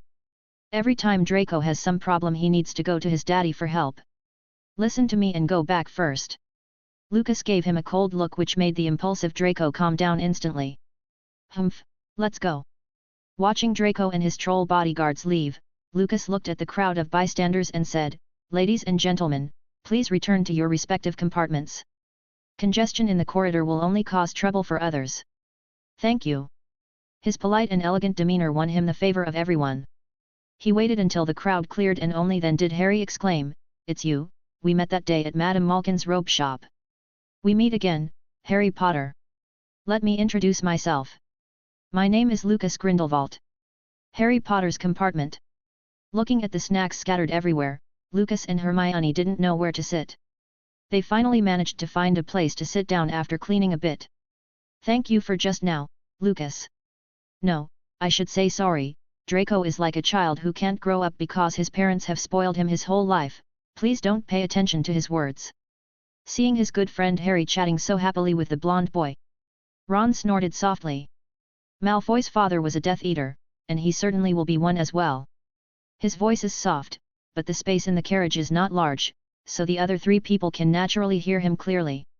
Seeing three people looking at him, Ron stood up flushed. I just ate too many snacks, I need to go to the bathroom. After that, he opened the door and walked out hastily. Upon confirming that the other party had gone away, Lucas suddenly stretched out his right hand and said, "Harry, it's nice to meet you." "Same." Holding hands together, the boat of friendship set off smoothly. Next. It's time for Lucas to make trouble for Dumbledore. Speaking of which, Harry Potter's childhood was really pitiful, used as a slave by his aunt's family. No laughter, just scolding and endless chores. Originally, Harry was used to all this, but suddenly one day, a strange giant man came and told Harry that he was a wizard and that his parents were also wizards. He also told Harry that he was a hero who saved the wizarding world. Adding the compliments of other people he met at Diagon Alley as if they were seeing Merlin. It made this 11-year-old boy lose himself a bit. It has to be said that Dumbledore is indeed very clever. As expected of my old man's first. Cough, as expected of my old man's mortal enemy. Lucas withdrew his thoughts. Looking at the silent duo, he said, "It shouldn't be far from Hogwarts. Do you have a specific house you want to enter?" Hearing the question, Harry Potter said without hesitation, "Gryffindor, I've heard that Gryffindor is the best house." Hermione on the side also nodded. The same is true in Hogwarts, a history. As a top student, she believed in the contents of the book without a single doubt. Lucas chuckled twice. Amidst the confusion of the two, something surprising was said. Chapter 14, Seemingly fair speeches are actually full of evil intentions. Seeing Lucas shaking his head again and again, Harry and Hermione looked puzzled. Lucas took out his wand and tidied up the messy snacks on the table in preparation for his next speech. "Gryffindor isn't the best house in my opinion." "How is that possible?" Hermione exclaimed. Then she retorted, "But Hogwarts A history says that Gryffindor House has produced many outstanding wizards, such as Headmaster Dumbledore and Professor Minerva McGonagall. I've heard that Headmaster Dumbledore is the most powerful white wizard." Harry hurriedly added from the sidelines. Lucas didn't care about Hermione's speech. As a top student, she firmly believes that there is nothing wrong with the knowledge in books. As for Harry, all he knew about Dumbledore was from Hagrid, and well, Hagrid is the biggest Dumbledore fanboy, so of course he would say all the good things about the other party. Looking at the anxious appearance of the two, Lucas waved his hands and smiled, "Don't worry, I didn't say that Headmaster Dumbledore isn't the greatest wizard." After appeasing the emotions of the two of them, he continued, "Have you heard about the Four Houses?" Hearing this question, Harry shook his head. For the Four Houses, he just heard some from his good friend Ron, who only told him that Gryffindor is the best house and Slytherin house is full of bad guys. That Ravenclaw is full of nerds and the people of Hufflepuff are not very bright. Harry looked at Lucas, waiting for his next words. At this moment, Hermione said, "I learned about it from books." Then she briefly described the characteristics of the Four Houses. When Harry heard that Gryffindor was characterized by bravery, there was a flash of longing in his eyes. None of this escaped Lucas' eyes. He waited until Hermione finished speaking to give her a small applause and praised her. "Miss Granger will be popular with the professors in the future." Hearing his compliment, Hermione's little face showed a smug look. "As Miss Granger said, each house has its own characteristics, so I think the Four Houses are equal, there is no good or bad. By the way, do you guys play video games?" Hermione nodded, while Harry looked a little embarrassed. Lucas quickly skipped the subject. "There is a game called Final Fantasy III. In the game, we need to control a four-person team to destroy monsters. Among them is Luneth, who is brave, inquisitive, and always open-mouthed. There is also Ark, who likes to read, is knowledgeable, and can always help everyone solve their difficulties. Rifia has a confident and flamboyant personality, and she is even more shrewd. She can always help the team solve crises and lead the team out of danger. Finally, loyal Ingus, everyone in the Eternal Guardian team." Harry didn't understand why Lucas was saying this.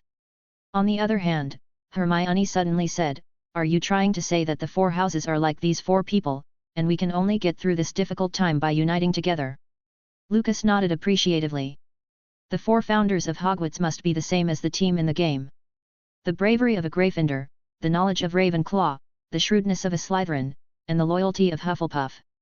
The four of them supported each other, overcame countless difficulties, and finally created Hogwarts. But, I've heard that Slytherin students are dark wizards." Harry looked careful when he said that, as if worried he'd said the wrong thing. Lucas said with a gentle smile, "Harry, there are some things we have to see and feel for ourselves, not listen to others." With that said, he swung his wand and suspended a chocolate frog in mid-air. Levitation spell, we can learn it our first year. It can make objects float in mid-air. It is a very practical spell. Seeing Lucas easily cast the spell, there was a bit of envy in Harry's eyes. Just then, he suddenly saw Lucas swiping his wand downward, making the chocolate frog fall to the ground swiftly. Snap! The chocolate frog was instantly shattered upon making contact with the ground. Do you understand? Seeing that Harry was still confused, Lucas sighed and said, if my magic power is stronger, what if I replace the chocolate frog with a human? What will happen? Harry imagined it in his mind, and suddenly his whole body felt cold. Harry, there are no good or bad spells, and the same is true for houses. The Darmstrang School of Magic in Germany even has dark arts courses. Just like a table knife, it can not only help us cut delicious food into a size suitable for the mouth, but it can also become a murderous weapon. Harry, do you think it's true that Dumbledore, the greatest white wizard of this century, is not proficient in the dark arts? If not, how can he contain you-know-who? Lucas knows what to say. Harry might not understand it all, but that's fine as long as he remembers it. Wait until the night is quiet, and the other party can remember what he said. Didn't Dumbledore intend to create a savior? Lucas just wanted to make trouble for him. He's really looking forward to seeing how his words change things. If Dumbledore finds that the savior he has worked so hard to raise has changed, what will his face look like? Just as Lucas was snickering in his heart, Harry Potter, who was sitting across from him, suddenly asked, then, what house should I go to? Seeing the confused look on Harry the Savior Potter's face, Lucas smiled slightly. Since Harry trusted him so much, then he will start talking nonsense. We do a little trolling, he he he. Chapter 15, Thank Ron Weasley for the assist. What? After hearing this, you suddenly don't know what to choose? Facing Lucas' inquiry, Harry nodded sheepishly. Don't be confused, the Sorting Hat will make decisions for you. The Sorting Hat? Merlin's beard, just pretend you haven't heard anything. The details of the sorting ceremony are not allowed to be leaked. Lucas said playfully to the two of them. Seeing him like this made Harry and Hermione even more curious about the sorting ceremony.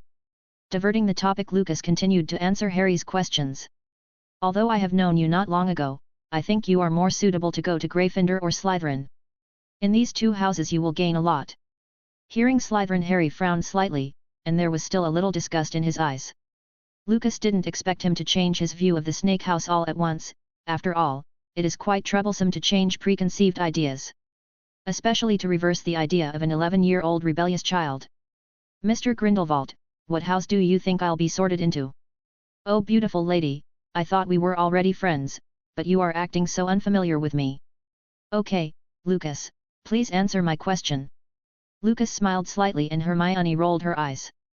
Still, she got a reply from Lucas' admissions counselor Grindelwald. Miss Hermione, who is smart and eager to learn, and Ravenclaw, which is for the wise and knowledgeable, I believe that house will be the most suitable for you. Humph, of course.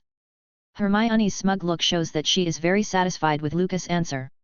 The relaxed and happy atmosphere among the three gradually spread to the outside of the carriage. The laughter attracted the attention of people outside. Harry looked at the blonde boy across from him. Through the communication just now he could see that Lucas' status was special. Perhaps the nobles of the wizarding world are not all like Ron said. Looking at the knowledgeable, elegant and polite Lucas improved his opinion of nobles quite a bit. Out of the corner of his eye, Lucas caught Harry's expression and his smile widened a bit. Just when the three of them were chatting happily, Ron Weasley, who had been away for a long time, returned to the carriage. Hey guys, what have you been talking about? Seeing his friend come back, Harry immediately said, we're talking about the four houses. Lucas, Hermione, this is Ron Weasley, my friend. Facing Harry's introduction, the two of them smiled and nodded to Ron. Ron, on the other hand, was a little smug, as if he was proud of Harry's words. After all, he was a friend personally admitted by the famous Harry Potter. Other people might also behave in the same way as Ron. Nice to meet you, what house do you want to go to? Gryffindor is my favorite, my older brothers are there and all my family has gone there as well, so I think I'll probably be sorted into Gryffindor too. After all, it is the best house. How about you? Have you decided which house you are going to? When Ron mentions that all his family is from Gryffindor, there was a proud expression on his face. Hermione was just about to say something but it was interrupted by Lucas on the side before she could start. I think I'll probably go to Slytherin. As soon as the words came out, Ron's expression was immediately filled with disgust. He even looked at Lucas and said under his breath, "Oh, evil Slytherin. Mr. Weasley, don't you know it's rude to say that about someone else?" Hermione stood up and looked down at Ron Weasley in his seat. I think what Lucas said is very reasonable. The four houses have their own strengths. If you don't understand, why do you insist that everyone in Slytherin is evil? Slytherins are dark wizards, they're all Death Eaters, everyone knows that, Ron murmured, dissatisfied at being told. Hermione sneered. Impulsive, reckless, you are a good fit for Gryffindor, but you don't take these shortcomings as a sign of bravery, do you? Just like before, you laughed at other people's names. This is extremely impolite behavior, but you don't seem to think you are at fault. In terms of quarrels, how could the clumsy Ron be Miss Know-It-All's opponent? Ron looked aside at Harry as if asking his friend for help, but after the conversation just now Harry didn't think that what Hermione was saying was wrong. Instead, hearing what Ron said, the savior of the wizarding world frowned subconsciously. Seeing that Harry didn't help, Ron lost all confidence. He shrunk his body on the seat, lowered his head and stopped talking. Seeing that the heat was almost ready, Lucas came to Hermione's side. Well, I believe Mr. Weasley didn't mean to be rude. But Mr. Weasley, I still suggest that you get to know more about people from the other three houses, maybe you will find something different. The train is about to arrive at the station. I'll go back first. As a friendly reminder, change into your school robes in advance, otherwise there will be trouble. Looking at Lucas, who was about to step out of the compartment, Harry stood up hastily and said, "Thank you for everything, Lucas. Congratulations to the host for obtaining a new achievement, Friendship of the Boy Who Lived, rewards, 200 achievement points, 20 gold galleons." Lucas smiled and walked to his compartment. Hermione, you go back to our carriage first, I'll go to Draco's place to have a look. That child was spoiled by his parents, so he might still be angry now. Hermione nodded with a smile, and walked into the carriage. Lucas arrived at the compartment where Draco Malfoy is. Before entering the door, he could hear shouts of Draco complaining about the stupid Potter and Weasley from the inside. Crash! The door was opened by Lucas, who gave Goyle and Crabbe a cold look. You two go out first. The two glanced at Draco before making a decision, and seeing the other party nodding, they hurried out of the compartment. Draco looked at Lucas with a cold face, his anger reduced a lot, but there were still some signs of it. Lucas! Do you know where you went wrong? Hearing Lucas' question, he was suddenly confused, not expecting the conversation to start in this way. Chapter 16, Bringing Together Young Master Malfoy and Potter? I was wrong. Draco Malfoy asked suspiciously. He carefully recalled the whole process of meeting Potter and couldn't understand where he was in the wrong. Seeing his confused appearance, Lucas sighed inwardly. Lucius Malfoy's education was all fed to the dogs, it seems. Draco, you are already 11 years old, you can't find your father every time you encounter some problem. Draco's face turned red after hearing this, and he hesitated for a long time and couldn't say a word.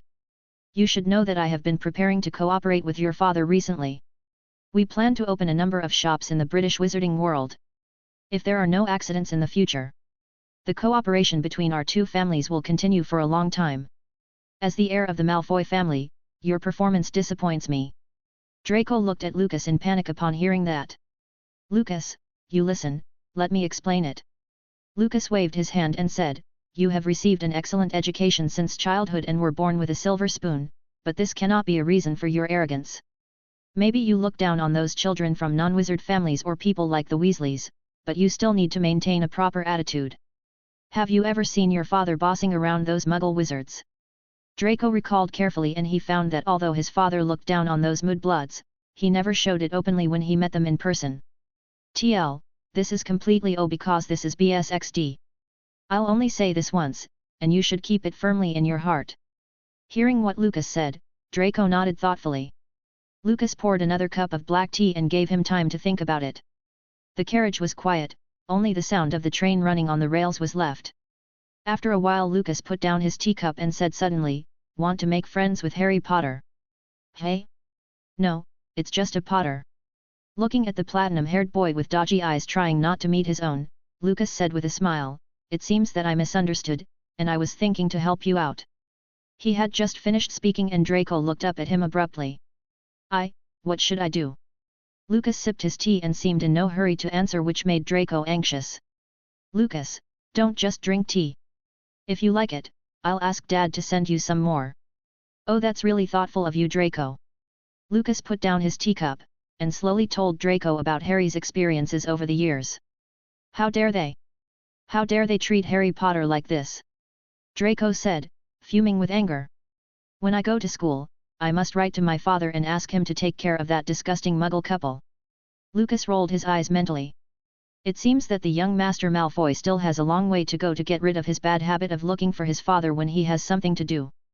He waited for him to calm down and only then did Lucas say, do you know why Mr. Xavier doesn't want to make friends with you? Draco nodded, I showed off too much, I shouldn't have shown off in front of him, I left a bad impression in Madame Malkin's robe shop. So what should you do next? Apologize, sincerely apologize, curb my bad habits, and be friends with Harry Potter on an equal footing. Lucas nodded in satisfaction, not bad, it seems that Mr. Malfoy's teachings were not in vain.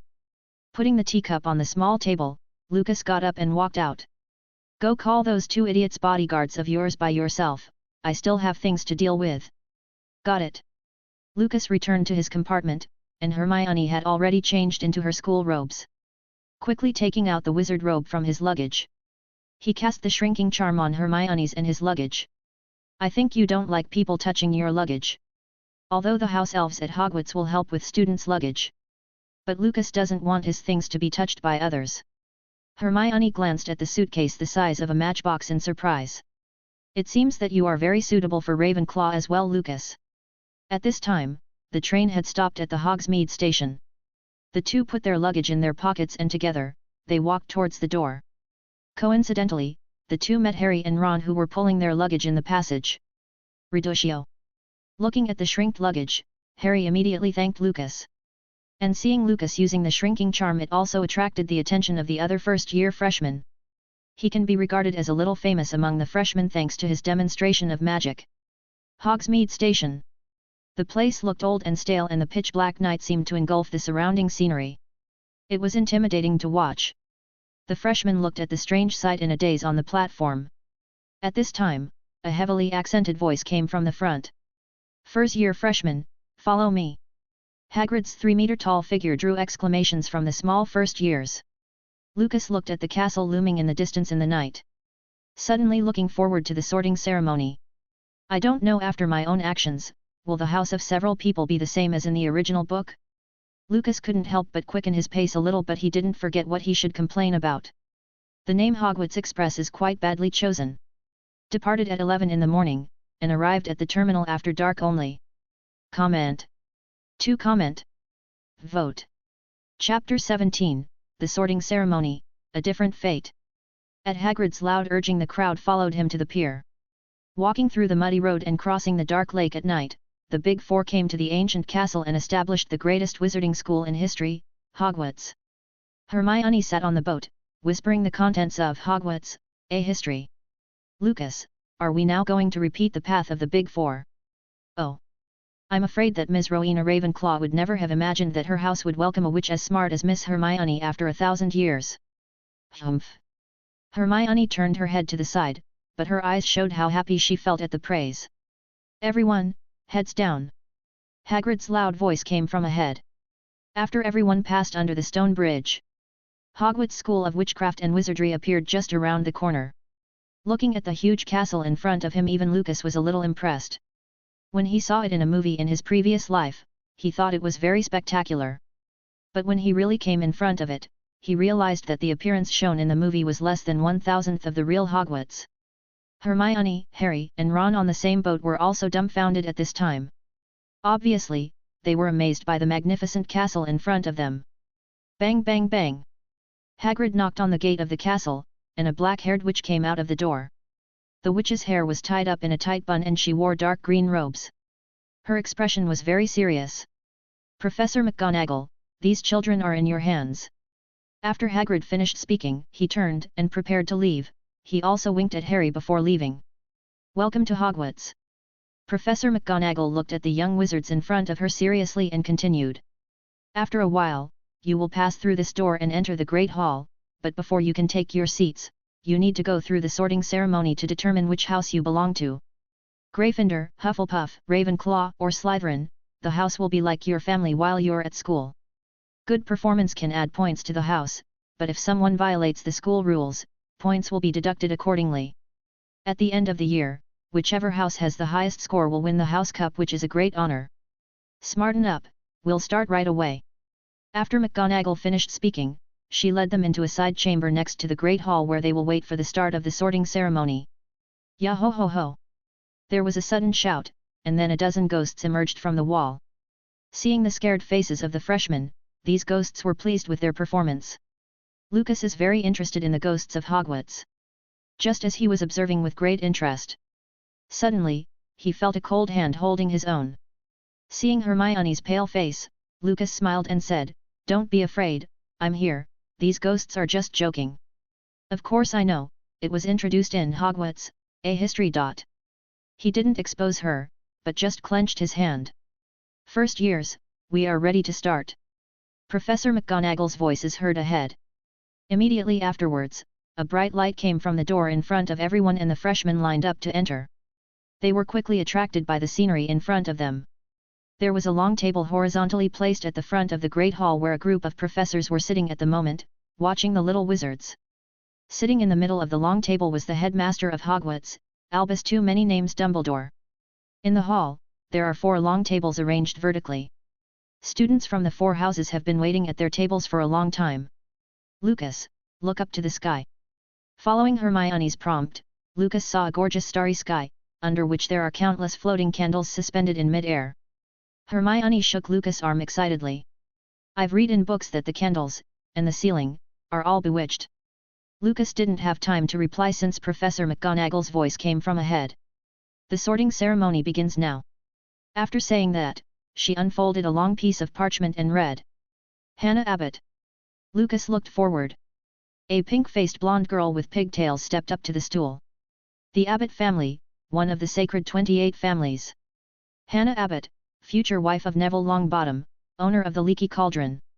Hufflepuff. With the sorting hat shouting, cheers immediately erupted from Hufflepuff's long table. Seeing how easy it is to get sorted, Ron Weasley breathed a sigh of relief. His big brothers, the Weasley twins, had said before that he would have to fight a troll during the sorting, which had him panicking since he doesn't know any magic at the moment. He glanced over the Gryffindor table and found the gloating twins in one glance. Draco Malfoy. The Malfoy family is worthy of being a natural Slytherin. The sorting hat barely touched the ends of his hair before shouting Slytherin. The sorting ceremony continued and the little wizards stepped forward one by one. Soon, half of the little wizards had a place at their own table. Hermione Granger. Hermione took a deep breath, and with Lucas' encouragement, she walked to the bar stool. Something strange happened at this time. 2 full minutes passed, and the sorting hat still didn't make a decision. Lucas looked at Hermione and noticed that her expression seemed somewhat displeased. At this moment, the sorting hat sighed and shouted, "Ravenclaw." Hermione let out a long breath and happily ran to the long table of Ravenclaw. On the way she gave Lucas a cheering gesture. "Congratulations to the host for completing a new achievement, Changing Destiny, reward, 50 achievement points." Seeing Dumbledore's slightly surprised eyes, Lucas chuckled inwardly. It would seem the old manipulator already had his sight on Hermione even before she stepped foot in Hogwarts. Then he looked at Harry Potter beside him. "I don't know what choice the savior of the wizarding world will make." Chapter 18, Gaining the Trust of the Savior. Dumbledore's heart is disturbed. He knew that Dumbledore wouldn't let Harry go to another house, but Lucas still had a little expectation. At this time Professor McGonagall looked up at the crowd. "Harry Potter." The Great Hall immediately burst into a cacophony of noise. Anyone who lives in the wizarding world has heard of the name of Harry Potter, and the children of wizarding families grew up listening to his tales. Even little wizards from the Muggle world have also learned about the heroic deeds of Harry Potter from related books. As Harry sat down on the stool, all eyes were on him. Even Dumbledore straightened up. "Oh, great to meet you, Harry Potter, let me see which house you'll be sorted into." "Well, I can feel a great deal of bravery and a need to prove yourself." The sorting hat's voice echoed in Harry's head. It seemed to have seen something incredible, and said in a slightly surprised tone, "Oh, your friend's analysis of the founders is very reasonable. They were indeed very good friends at the time, and they went through many difficulties together. You knew the founders? Harry asked in his mind. Of course, in fact I am Godric's hat, and then the founders cast a spell on me to complete the sorting. Okay, without further ado, I probably already know what house you should go to, Gryffindor and Slytherin. These two houses will be of great help to you. Slytherin can bring you a lot of benefits, and it will be of great help to your future, so, which will you choose to go to? Harry was a little confused now. Lucas didn't say that they could choose their house. But hearing the words of the Sorting Hat, Harry's trust in Lucas increased a bit more. After all, the other party was right, he was really suitable for Gryffindor and Slytherin. Facing the choice, Harry suddenly felt overwhelmed. The outsiders, on the other hand, seeing how the Sorting Hat has not made a decision for so long, they all wondered if it was broken. After all, it has been in use for more than 1,000 years. Dumbledore's eyes were fixed on Harry's back and he also couldn't figure out why the Sorting Hat was taking so long. This is very different from what was agreed in advance. After thinking hard for a long time, Harry was still unable to make a decision. Seeing this, the Sorting Hat sent another voice transmission, "Little wizard, do you need me to make a decision for you?" Harry breathed a sigh of relief, nodded immediately and said, "I'm sorry to trouble you." "Then it better be, Gryffindor." The next moment, shouts resounded through the Great Hall. The long table in Gryffindor was euphoric. "We've got Potter! We've got Potter!" Pointy wizard hats are flying all over the place. It could be seen that Gryffindor was very pleased with Harry's sorting. Harry was startled at first by the enthusiasm in front of him. Then he joined in with a smile on his face. It can be seen at this moment that he is enjoying it very much. Lucas hid in the crowd and sighed. If only Harry could get into Slytherin. In that case, Dumbledore's face might become like the bottom of a pot. A pity. The noise lasted for a while before it gradually subsided. The professors could also understand the feelings of the little lions, so they didn't urge them, and Dumbledore even led the applause for Harry. Seeing the old bee staring at Harry lovingly, Lucas felt a chill. Although Dumbledore can't be said to be a bad guy. But he is too shrewd, even more shrewd than most Slytherins. As the head of Gryffindor, Professor McGonagall is also very happy at the moment. But she has not forgotten her responsibility. She looked back at the admission list and when she saw the next name, Professor McGonagall's expression froze suddenly. Such a noticeable change immediately aroused everyone's curiosity. Professor McGonagall coughed lightly, then called down. "Next, Lucas Grindelwald." The Great Hall suddenly became deadly silent. The children from the Muggle world looked puzzled at the seniors beside them. It took a long time before someone explained to them what the last name Grindelwald stood for. At the long table where the teachers sat, all the professors looked at the blonde boy who was slowly walking towards the Sorting Hat, especially Dumbledore. He looked very serious. When he saw Lucas' name from the book of admission, for some reason he didn't stop the admission notice from being sent out. Lucas walked over to the stool step by step. He first greeted the professors behind the long table. At this moment, the smile on his face was full of sunshine and Dumbledore became dazed. Suddenly, things from decades ago came back to his mind. At that time, there was also a blonde boy perched on the windowsill of Grigorovich with a sunny smiling face. Under the gaze of everyone, Lucas put on the old Sorting Hat. All the eyes present were focused on the Sorting Hat again. Everyone wants to know which house the descendant of Grindelwald will be assigned to. 1 minute. 2 minutes. Just when everyone started to get impatient. Suddenly the Sorting Hat twisted, it seemed to be stimulated by something and everyone looked at Lucas, guessing what he said to make the Sorting Hat look like this. Chapter 19, The Sorting Hat, Stop your damned occlumency immediately. If Lucas knew what everyone was thinking at the moment he would definitely shout injustice. He didn't say anything to the Sorting Hat. Rewinding time to 2 minutes ago. After putting on the Sorting Hat, Lucas looked forward to the other party talking to him. After waiting for a long time, the Sorting Hat still didn't say a word. Just when he felt strange. A roar suddenly appeared in my mind. Stop your goddamn occlumency immediately, immediately. He swears to Merlin, Lucas had never felt the anger in his tone so clearly. He didn't expect it either. The full level occlumency is actually so easy to use. Even the Sorting Hat couldn't pass the information into his brain. The roar just now. It must have taken a lot of work for the Sorting Hat. He relaxed the intensity of his occlumency shields so the Sorting Hat can finally communicate with him smoothly.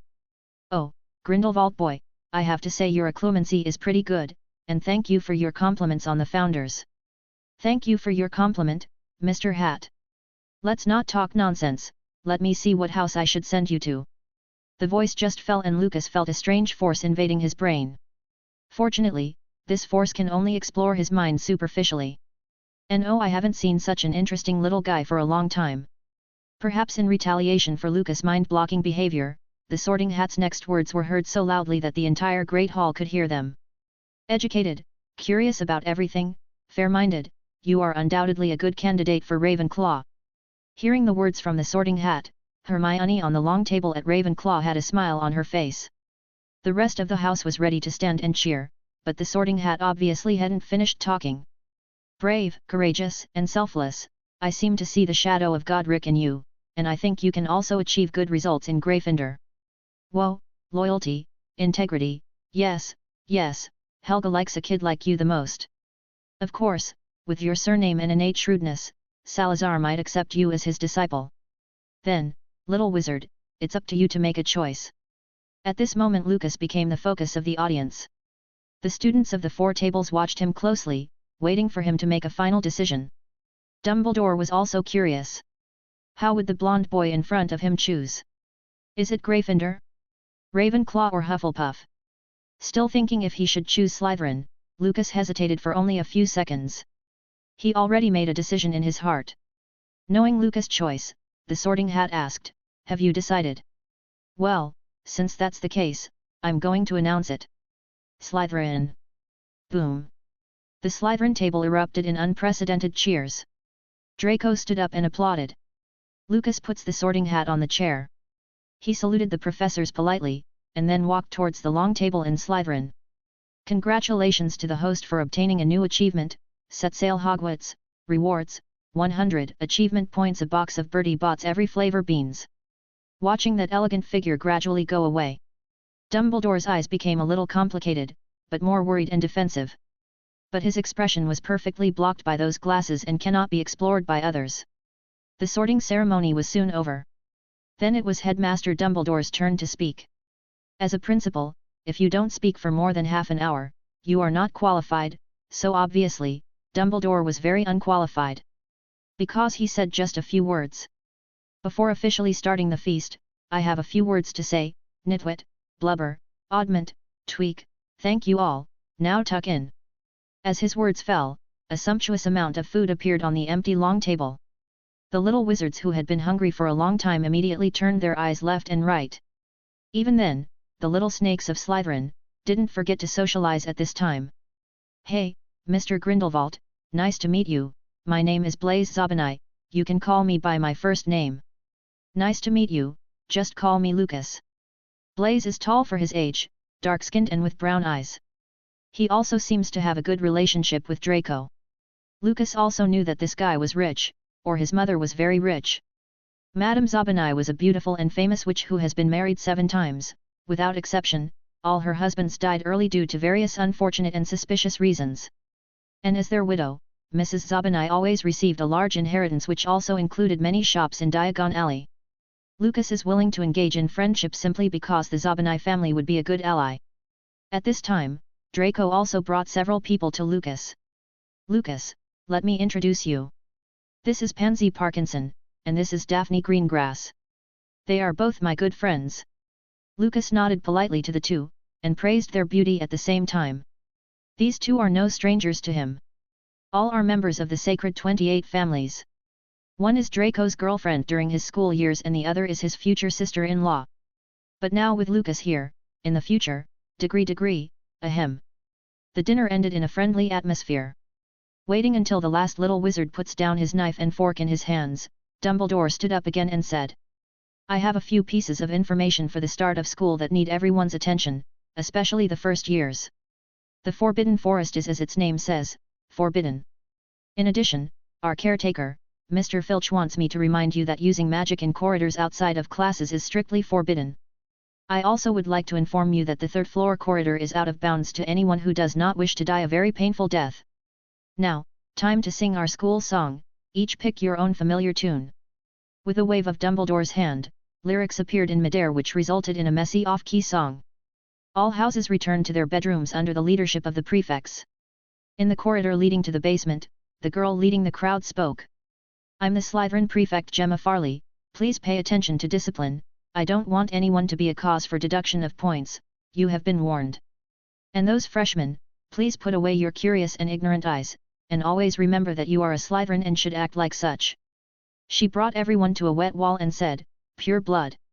The walls opened revealing the Slytherin common room inside. The representative colors of Slytherin are silver and green, and as such, the decoration of these two colors can be seen everywhere in the common room. Through the glass overhead, everyone can still see the magical creatures swimming in the black lake. They can even see the giant squid tentacles through it. Before the freshmen came back to their senses, the senior students cleared the lounge of furniture. Draco approached Lucas and said, the next step is to choose the head of our year. Lucas, you have to be careful. Chapter 20, Year Leader? No challenging duels. Year Leader Challenge, a tradition unique to Slytherin. The evening of the first day of each term, Slytherins will duel for the position of leader of their respective years. The leader has the absolute right to speak in this grade. Except for the first-year freshmen. At this moment, the leaders of the other grades have stepped forward one by one. The first is the second grade. Is there anyone who wants to do the leader challenge? The leader of the second grade, Eli Macmillan, stood up and looked at the crowd. The second-year students shook their heads tactfully. Those who can be elected leader are not mediocre. Naturally, there will be no suicidal people. The Macmillan family is another member of the sacred 28 families. Waiting until Macmillan returns to his place, Prefect Gemma Farley called out the heads of other grades in turn. Snakes from other grades also did not participate in the challenge. Lucas yawned gracefully and asked in a low voice to the side. Draco, how long will it take? I need to rest. Maybe it will take a while. Cheer up, Lucas, someone will definitely challenge you later. Oh. Lucas raised an eyebrow. Draco does not need to go into details. At this moment, he noticed two malicious pair of eyes. He looked at the two groups of people staring straight at him and asked, those people have hatred against you? Draco nodded, that's right, it's the bastards of Roll and the Selwyn family. The two of them have always been close. Hearing both surnames, Lucas identified them. The Roll and Selwyn families are also part of the sacred 28 families. And these two families were very loyal to Voldemort. Back then, when Voldemort was defeated, Draco's father, Lucius Malfoy, claimed to be under the Imperius curse and greased a lot of hands with gold. Thanks to this he successfully avoided the fate of going to Azkaban.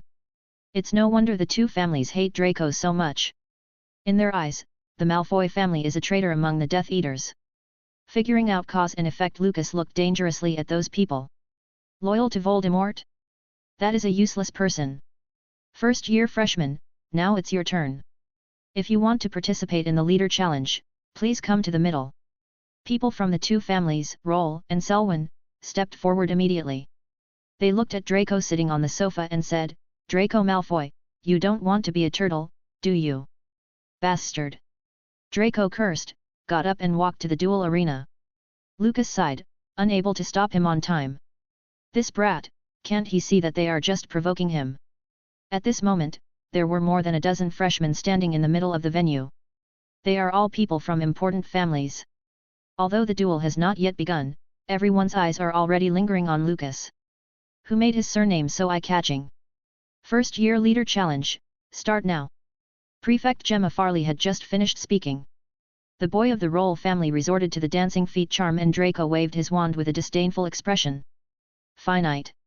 With the demonstration of two people starting the fight, the other little wizards also acted. Densagio. Langlock. Tarrant Legra. Periculum. Incendio. After all, the little wizards have only just entered school and it's already good enough that they are able to use spells. Among them, the most powerful spell is only the fire-making charm. There's just one thing Lucas can't figure out. Why are all these kids' curses aimed at himself? Prodigo. Using the shield charm to block the incoming attacks, Lucas' expression became very ugly. If the tiger doesn't show off its power, is it treated like a sick cat? TL, courting death, LOL. Looking at the eager eyes of the little snakes, Lucas immediately drew his wand. Everyone, Please forgive me if the retaliation is too heavy later. Petrificus totalis. The petrification spell quickly hit the nearest little wizard, who just fell to the ground in a daze without even having a chance of responding. Seeing that Lucas made a move and it was a petrification curse, these little snakes are afraid. We are all classmates, so I will be very measured. With that, Lucas threw a stunning charm. Looking at their companions who fell to the ground, the little snakes kept scolding their mothers in their hearts. I don't know who took the lead, but we shouldn't have provoked this devil. Seeing that no one dared to point a wand at himself, Lucas was terribly disappointed with these guys. Now that they fired the first shot, they should have the courage to face the consequences. Diffindo. Splitting a chair in pieces with the cutting charm. Lucas waved his wand, and the fragments of the chair floated into the air, and with another wave of his wand the fragments immediately turned into sharp table knives. Wadawasai. Following the launch spell, the table knives immediately flew towards a group of little snakes. Everything happened too fast.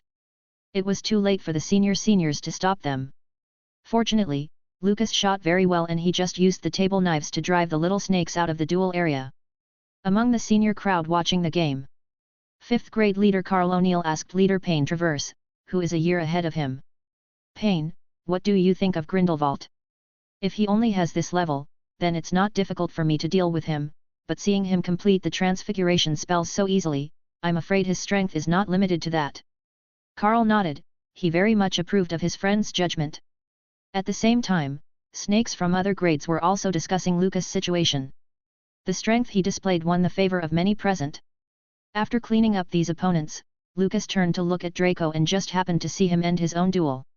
Looking at Lucas walking towards him, Draco smiled wryly and shook his head. Lucas, I give up. After saying that, he quickly jumped out of the duel range. Seeing this, Gemma Farley stepped forward and said, the duel is over, and the leader of the first grade is Lucas Grindelwald. As soon as the voice fell, there was warm applause in the common room. Congratulations to the host for completing the new achievement, the beginning of a legend, reward, 100 achievement points. Congratulations to the host for completing the new achievement, bad students will fight, and every time you defeat a person, you will get 10 achievement points total reward, 130 achievement points. Lucas was slightly distracted by the two beeps. After entertaining the other leaders, Lucas came to his single dormitory. Since it's the first day of school, why not draw a prize? Lucas eagerly sat down on the bed, and immediately called the system out. At this time, in the headmaster's office on the 7th floor of the castle, Dumbledore paced back and forth worriedly. Headmaster Dumbledore, were you looking for me? Severus, come quickly, I have something very important you need to see. Immediately afterwards, head of Slytherin House, Severus Snape walked over. Chapter 21, Dumbledore's Worry, Full-Level Killing Curse. Snape rarely saw Dumbledore worry about anything. Ever since Voldemort disappeared, the old man always had a smile on his face. Headmaster Dumbledore, you should know that I'm very busy. If you won't start talking, I apologize, but I will retire to my room. Snape turned and prepared to walk out with an ugly expression on his face, clearly annoyed by the waste of time.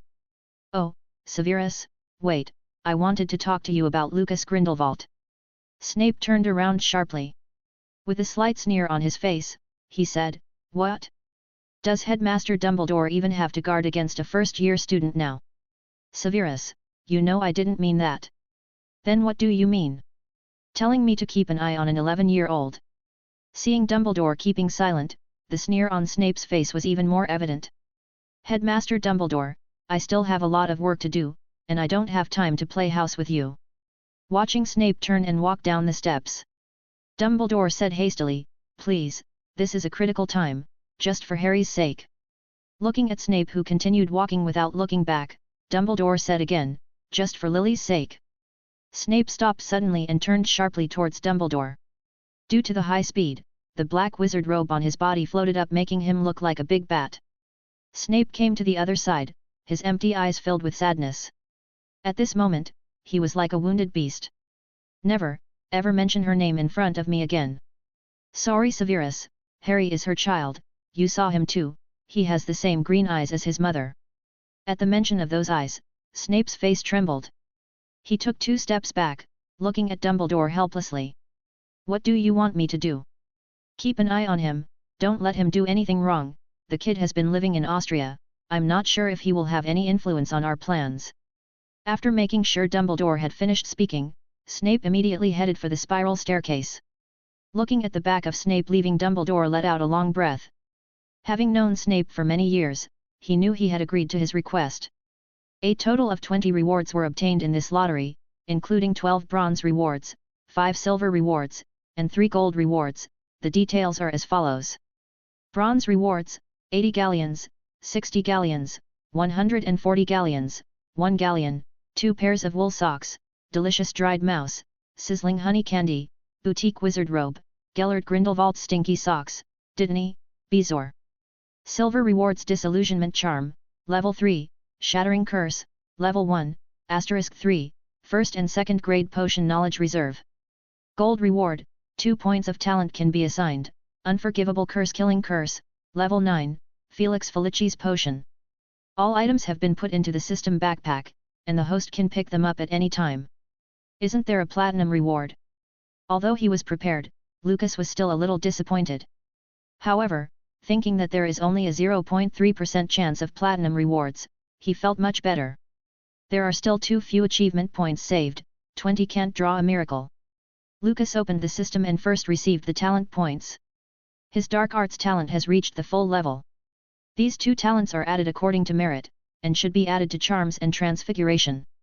But thinking of his horrible talent in potions, he decided to add a little to potions instead. The remaining point is allocated to charms, which leaves him with 8 points in charms and 2 points in potions. System, receive the killing curse and disillusionment charm. Successfully received, found that the host has learned the killing curse, level 2, and automatically replaced it with the killing curse, level 9. There are many ways to apply the killing curse and disillusionment charm in Lucas' mind. Especially the full level killing curse gave him a feeling of handiness, there's just so many people who need some killing. After accepting the 2 spells, Lucas looked at the rest. After using potions knowledge reserve for grades 1 and 2, you can quickly master the knowledge. Nice one. Lucas put it to use right away. When he sees 3 of the same shattering spell, level 1. He asked with a slightly puzzled expression, "System, what's the use of this level of shattering spell?" This system provides synthesis services, 3 same low-level skills can be combined into higher-level skills. Lucas's eyes lit up, this function is good. In the future, if he draws low-level spells, he won't be afraid of wasting them. As for the Felix Felici's potion, there is nothing to say. The luck potion is extremely difficult to brew, and it is definitely a good thing. At last, he looked at the bronze award. Among the many things, Dittany and Bezoar may be the most useful. One can be used to heal wounds and the other can be used to cure most poisons. As for Grindelwald's smelly socks, maybe Dumbledore would like this gift. Nah, there's no way. Lucas threw them directly into a void rift, letting them float in the vast and boundless space. System, open the character list. Name, Lucas Grindelwald. Age, 11 years old. Bloodline, Void Elf, First Awakening. Talent, Void Fisher. Magic power, 12, Adult Wizard level. Charms, 8. Transfiguration, 4. Dark Arts, 9, full level. Divination, 3. Potions, 2. Skills, Occlumency, level 9, Fire Shield, level 8, Disillusionment Charm, level 3, Killing Curse, level 9, Shattering Curse, level 2. Magic item, Felix Felici's. Achievement points, 30. Seeing that in just over a month, the magic power has increased by 2 points, Lucas felt it must be because of the elf blood. System, how can I continue to awaken the bloodline? The host can obtain the awakening potion through the diamond lottery to complete the awakening or awaken on its own with the host's talent. Lucas thought about it, and still felt that the lottery was more reliable. He took out the delicious mouse and fed it to Hestia, who was beside him. At the same time, he looked at his series of achievements. Collecting the relics of the founders, the other 3 are easy to talk about, but the Gryffindor sword is not easy to handle, the key point is that it will sneak away by itself. By the way, 3 of the relics of the founders are Horcruxes. What about Voldemort's soul fragments? The series of achievements requires the relics of the founders. The host should properly handle the soul fragments. If the relics are damaged, the series of achievements cannot be completed. Tisk, this is troublesome. Lucas fell asleep thinking about it. On the second day at the Great Hall, the freshmen from the other 3 houses looked curiously at the long Slytherin table. It's because they're acting so weird. A group of people sat there without eating, they didn't even speak, the silence was a bit scary. Chapter 22, Slytherins are so cool. Snap! Draco slapped the back of Goyle's hand hard. Looking at the other party's aggrieved appearance, he said dissatisfied, "Are you trying to break the rules?" "But Draco, I'm just too hungry." "Humph, Draco, I told you earlier, stay away from these 2 idiots." "Shut up, Pansy." Seeing that Draco's face is not happy, Pansy snorted softly, turned around and continued chatting with Daphne beside her. "Blaze, this guy seems to dislike things not being lively enough." He patted Theodore Knott's shoulder beside him. "Look, our Prince Draco has quarreled with his princess." As soon as these words came out, the people around immediately laughed. Small groups like this are common in Slytherin. But the strange thing is that the freshmen would rather chat while hungry than touch the food on the table. The freshmen of the other 3 houses are very puzzled by this. Harry picked up the bread and asked the people around him while eating. "Why don't people in Slytherin eat?" "It's up to us to answer that question for you, dear Harry." Suddenly, 2 identical heads appeared beside Harry. "Fred Weasley. George Weasley. Pleased to meet you." The famous Weasley twins appear. Harry found the way they said everything together or in turns very interesting. The 2 sides briefly introduced themselves. Fred Weasley looked at the long table opposite and said, "It's about this time again." "Traditional stuff in Slytherin," George Weasley went on. "Remarkable, well-mannered Slytherins," the 2 said in unison. Seeing their little brother looking impatient, the 2 immediately had a mischievous idea. "Look, our little Ronnie Ekins actually started to dislike his older brothers." "Oh, Fred, our little Ronnie Ekins has grown up and doesn't need us anymore."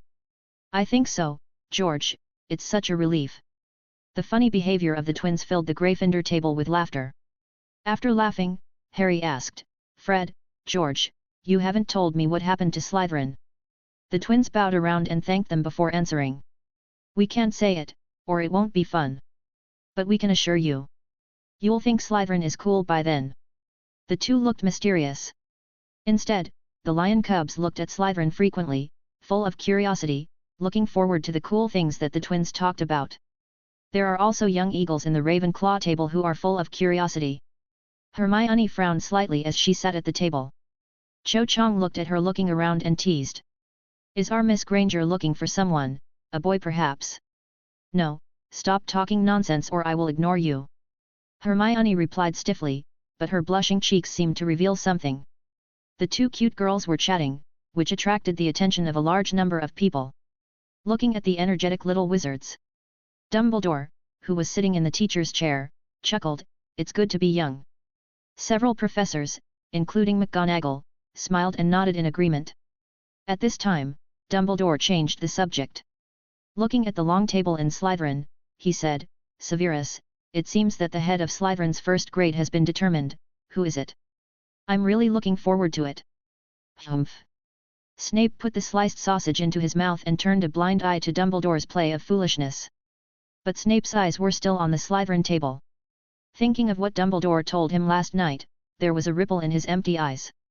At this time, footsteps were heard again outside the Great Hall, and unlike other people who normally walk in a hurry, the owner of the steps moved at a leisurely pace. The Slytherin snakes immediately looked towards the door, which made the children from other houses to also look over. The boy walking over had gorgeous blonde hair, a pair of deep blue eyes that revealed gentleness and kindness. Even if it is the first time someone sees him, they will unconsciously have a good impression of the owner of these eyes. "Lucas, here." Harry didn't notice the difference in the atmosphere and waved his hand and invited his friend at the door to have breakfast together. "Not today, Harry, how about another day?" Politely declining the other party, Lucas stepped over to the Slytherin table. Swoosh! There was a loud sound as a lot of robes rubbed against the bench. It is impossible for one person to cause such a big commotion. Looking at the new Slytherins who suddenly stood up, the people at other tables seemed to realize something. In unison, the new Slytherin students drew their wands. Facing Lucas with standard etiquette. "Leader. How does it feel when dozens of people greet you together?" It might be exciting for others, but Lucas was used to it. He returned the salute with the same gesture, and said with a little apology, sorry for keeping everyone waiting for a long time, let's sit down and eat. It wasn't until the Slytherin people sat back at the long table that the students from other houses came back to their senses. Cool. Some freshmen said unconsciously. Seeing this, the old students just smiled lightly. Why didn't they think so at first? The Weasley twins came to Harry again. We were right, weren't we? Isn't it really cool? If one day, someone is willing to do such a thing for us, we can do whatever we want. Imagine all the pranks we could pull with that level of influence. The exaggerated expressions of the twins once again enlivened the atmosphere. Unlike Gryffindor's laughter, the Slytherin students ate quietly.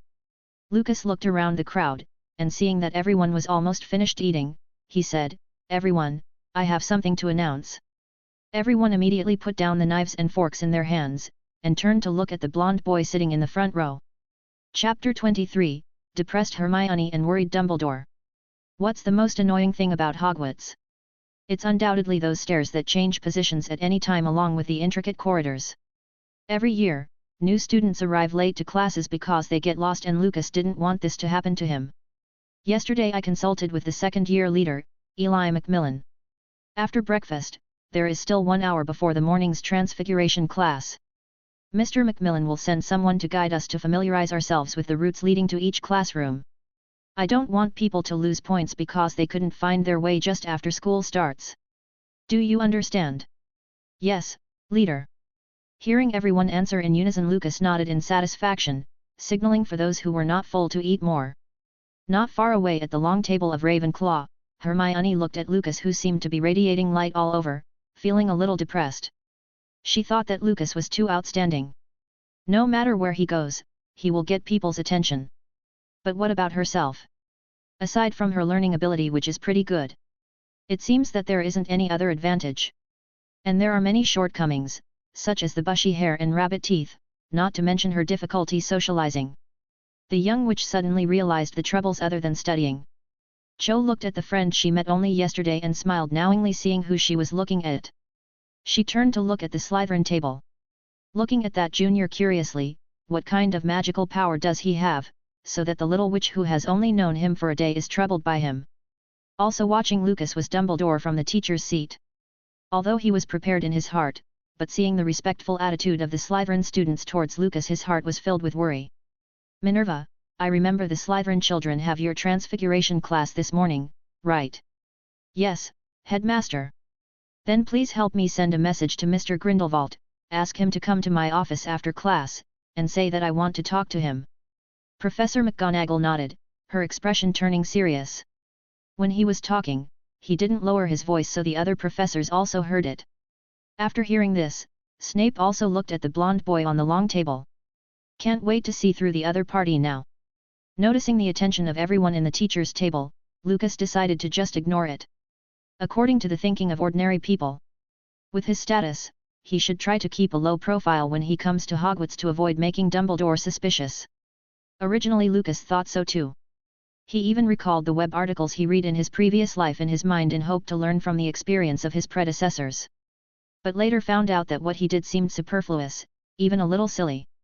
Just for his last name, even if Lucas came to Hogwarts to clean the toilets, Dumbledore would have still suspected he had ulterior motives. That being the case, why keep a low profile? Better to just show himself in a high-profile manner and attract more people's attention, maybe someone will be willing to follow him. Be it Grindelwald or Voldemort, they did it this way at the beginning, recruiting people right from school. After finishing breakfast, Lucas asked Draco to leave first with the rest. He came to the Ravenclaw table under the eyes of everyone. Looking at the little witch who bowed her head silently, Lucas teased and said, Miss Hermione seems to have something on her mind. Did someone offend you?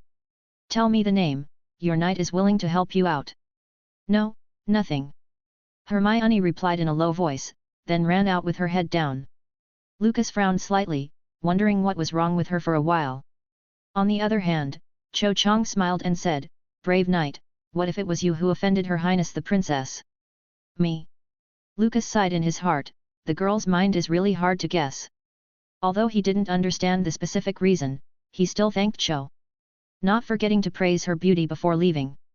When Lucas came to the Transfiguration classroom, the little snakes of Slytherin had arrived before him and were already waiting for the teacher. Seeing that no one was absent, he showed a satisfied expression. Walking to the front row, he saw the tabby cat sitting on top of the desk and bowed slightly, saying hello to the other party. Others may not know, but he knew that this was not a tabby cat at all but Professor McGonagall in her animagus form. The so-called animagus is an extremely difficult transfiguration which can turn the human body into some kind of animal and retain their human mind. Certainly, strong magic often comes with high risks. Without an outstanding talent in transfiguration, it is basically impossible to become an animagus unless you have help. Lucas has always wanted to try but has never been successful, and even encountered danger a few times. Fortunately, Vinda Rosier, a powerful witch, saved the day.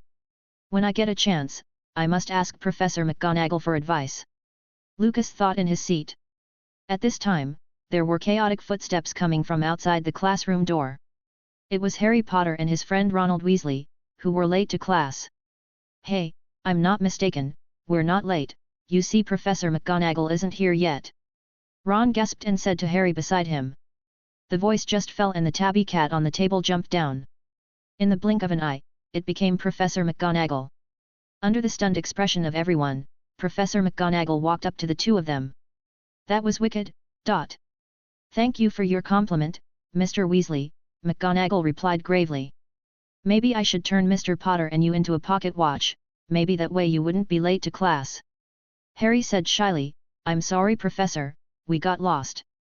"Oh, then maybe a map." "Hurry and go to your seats, the next time I will be taking points." Compared with the Slytherins who just came together, Professor McGonagall's tone became visibly annoyed seeing her own lions arriving late. She turned back to Lucas' side.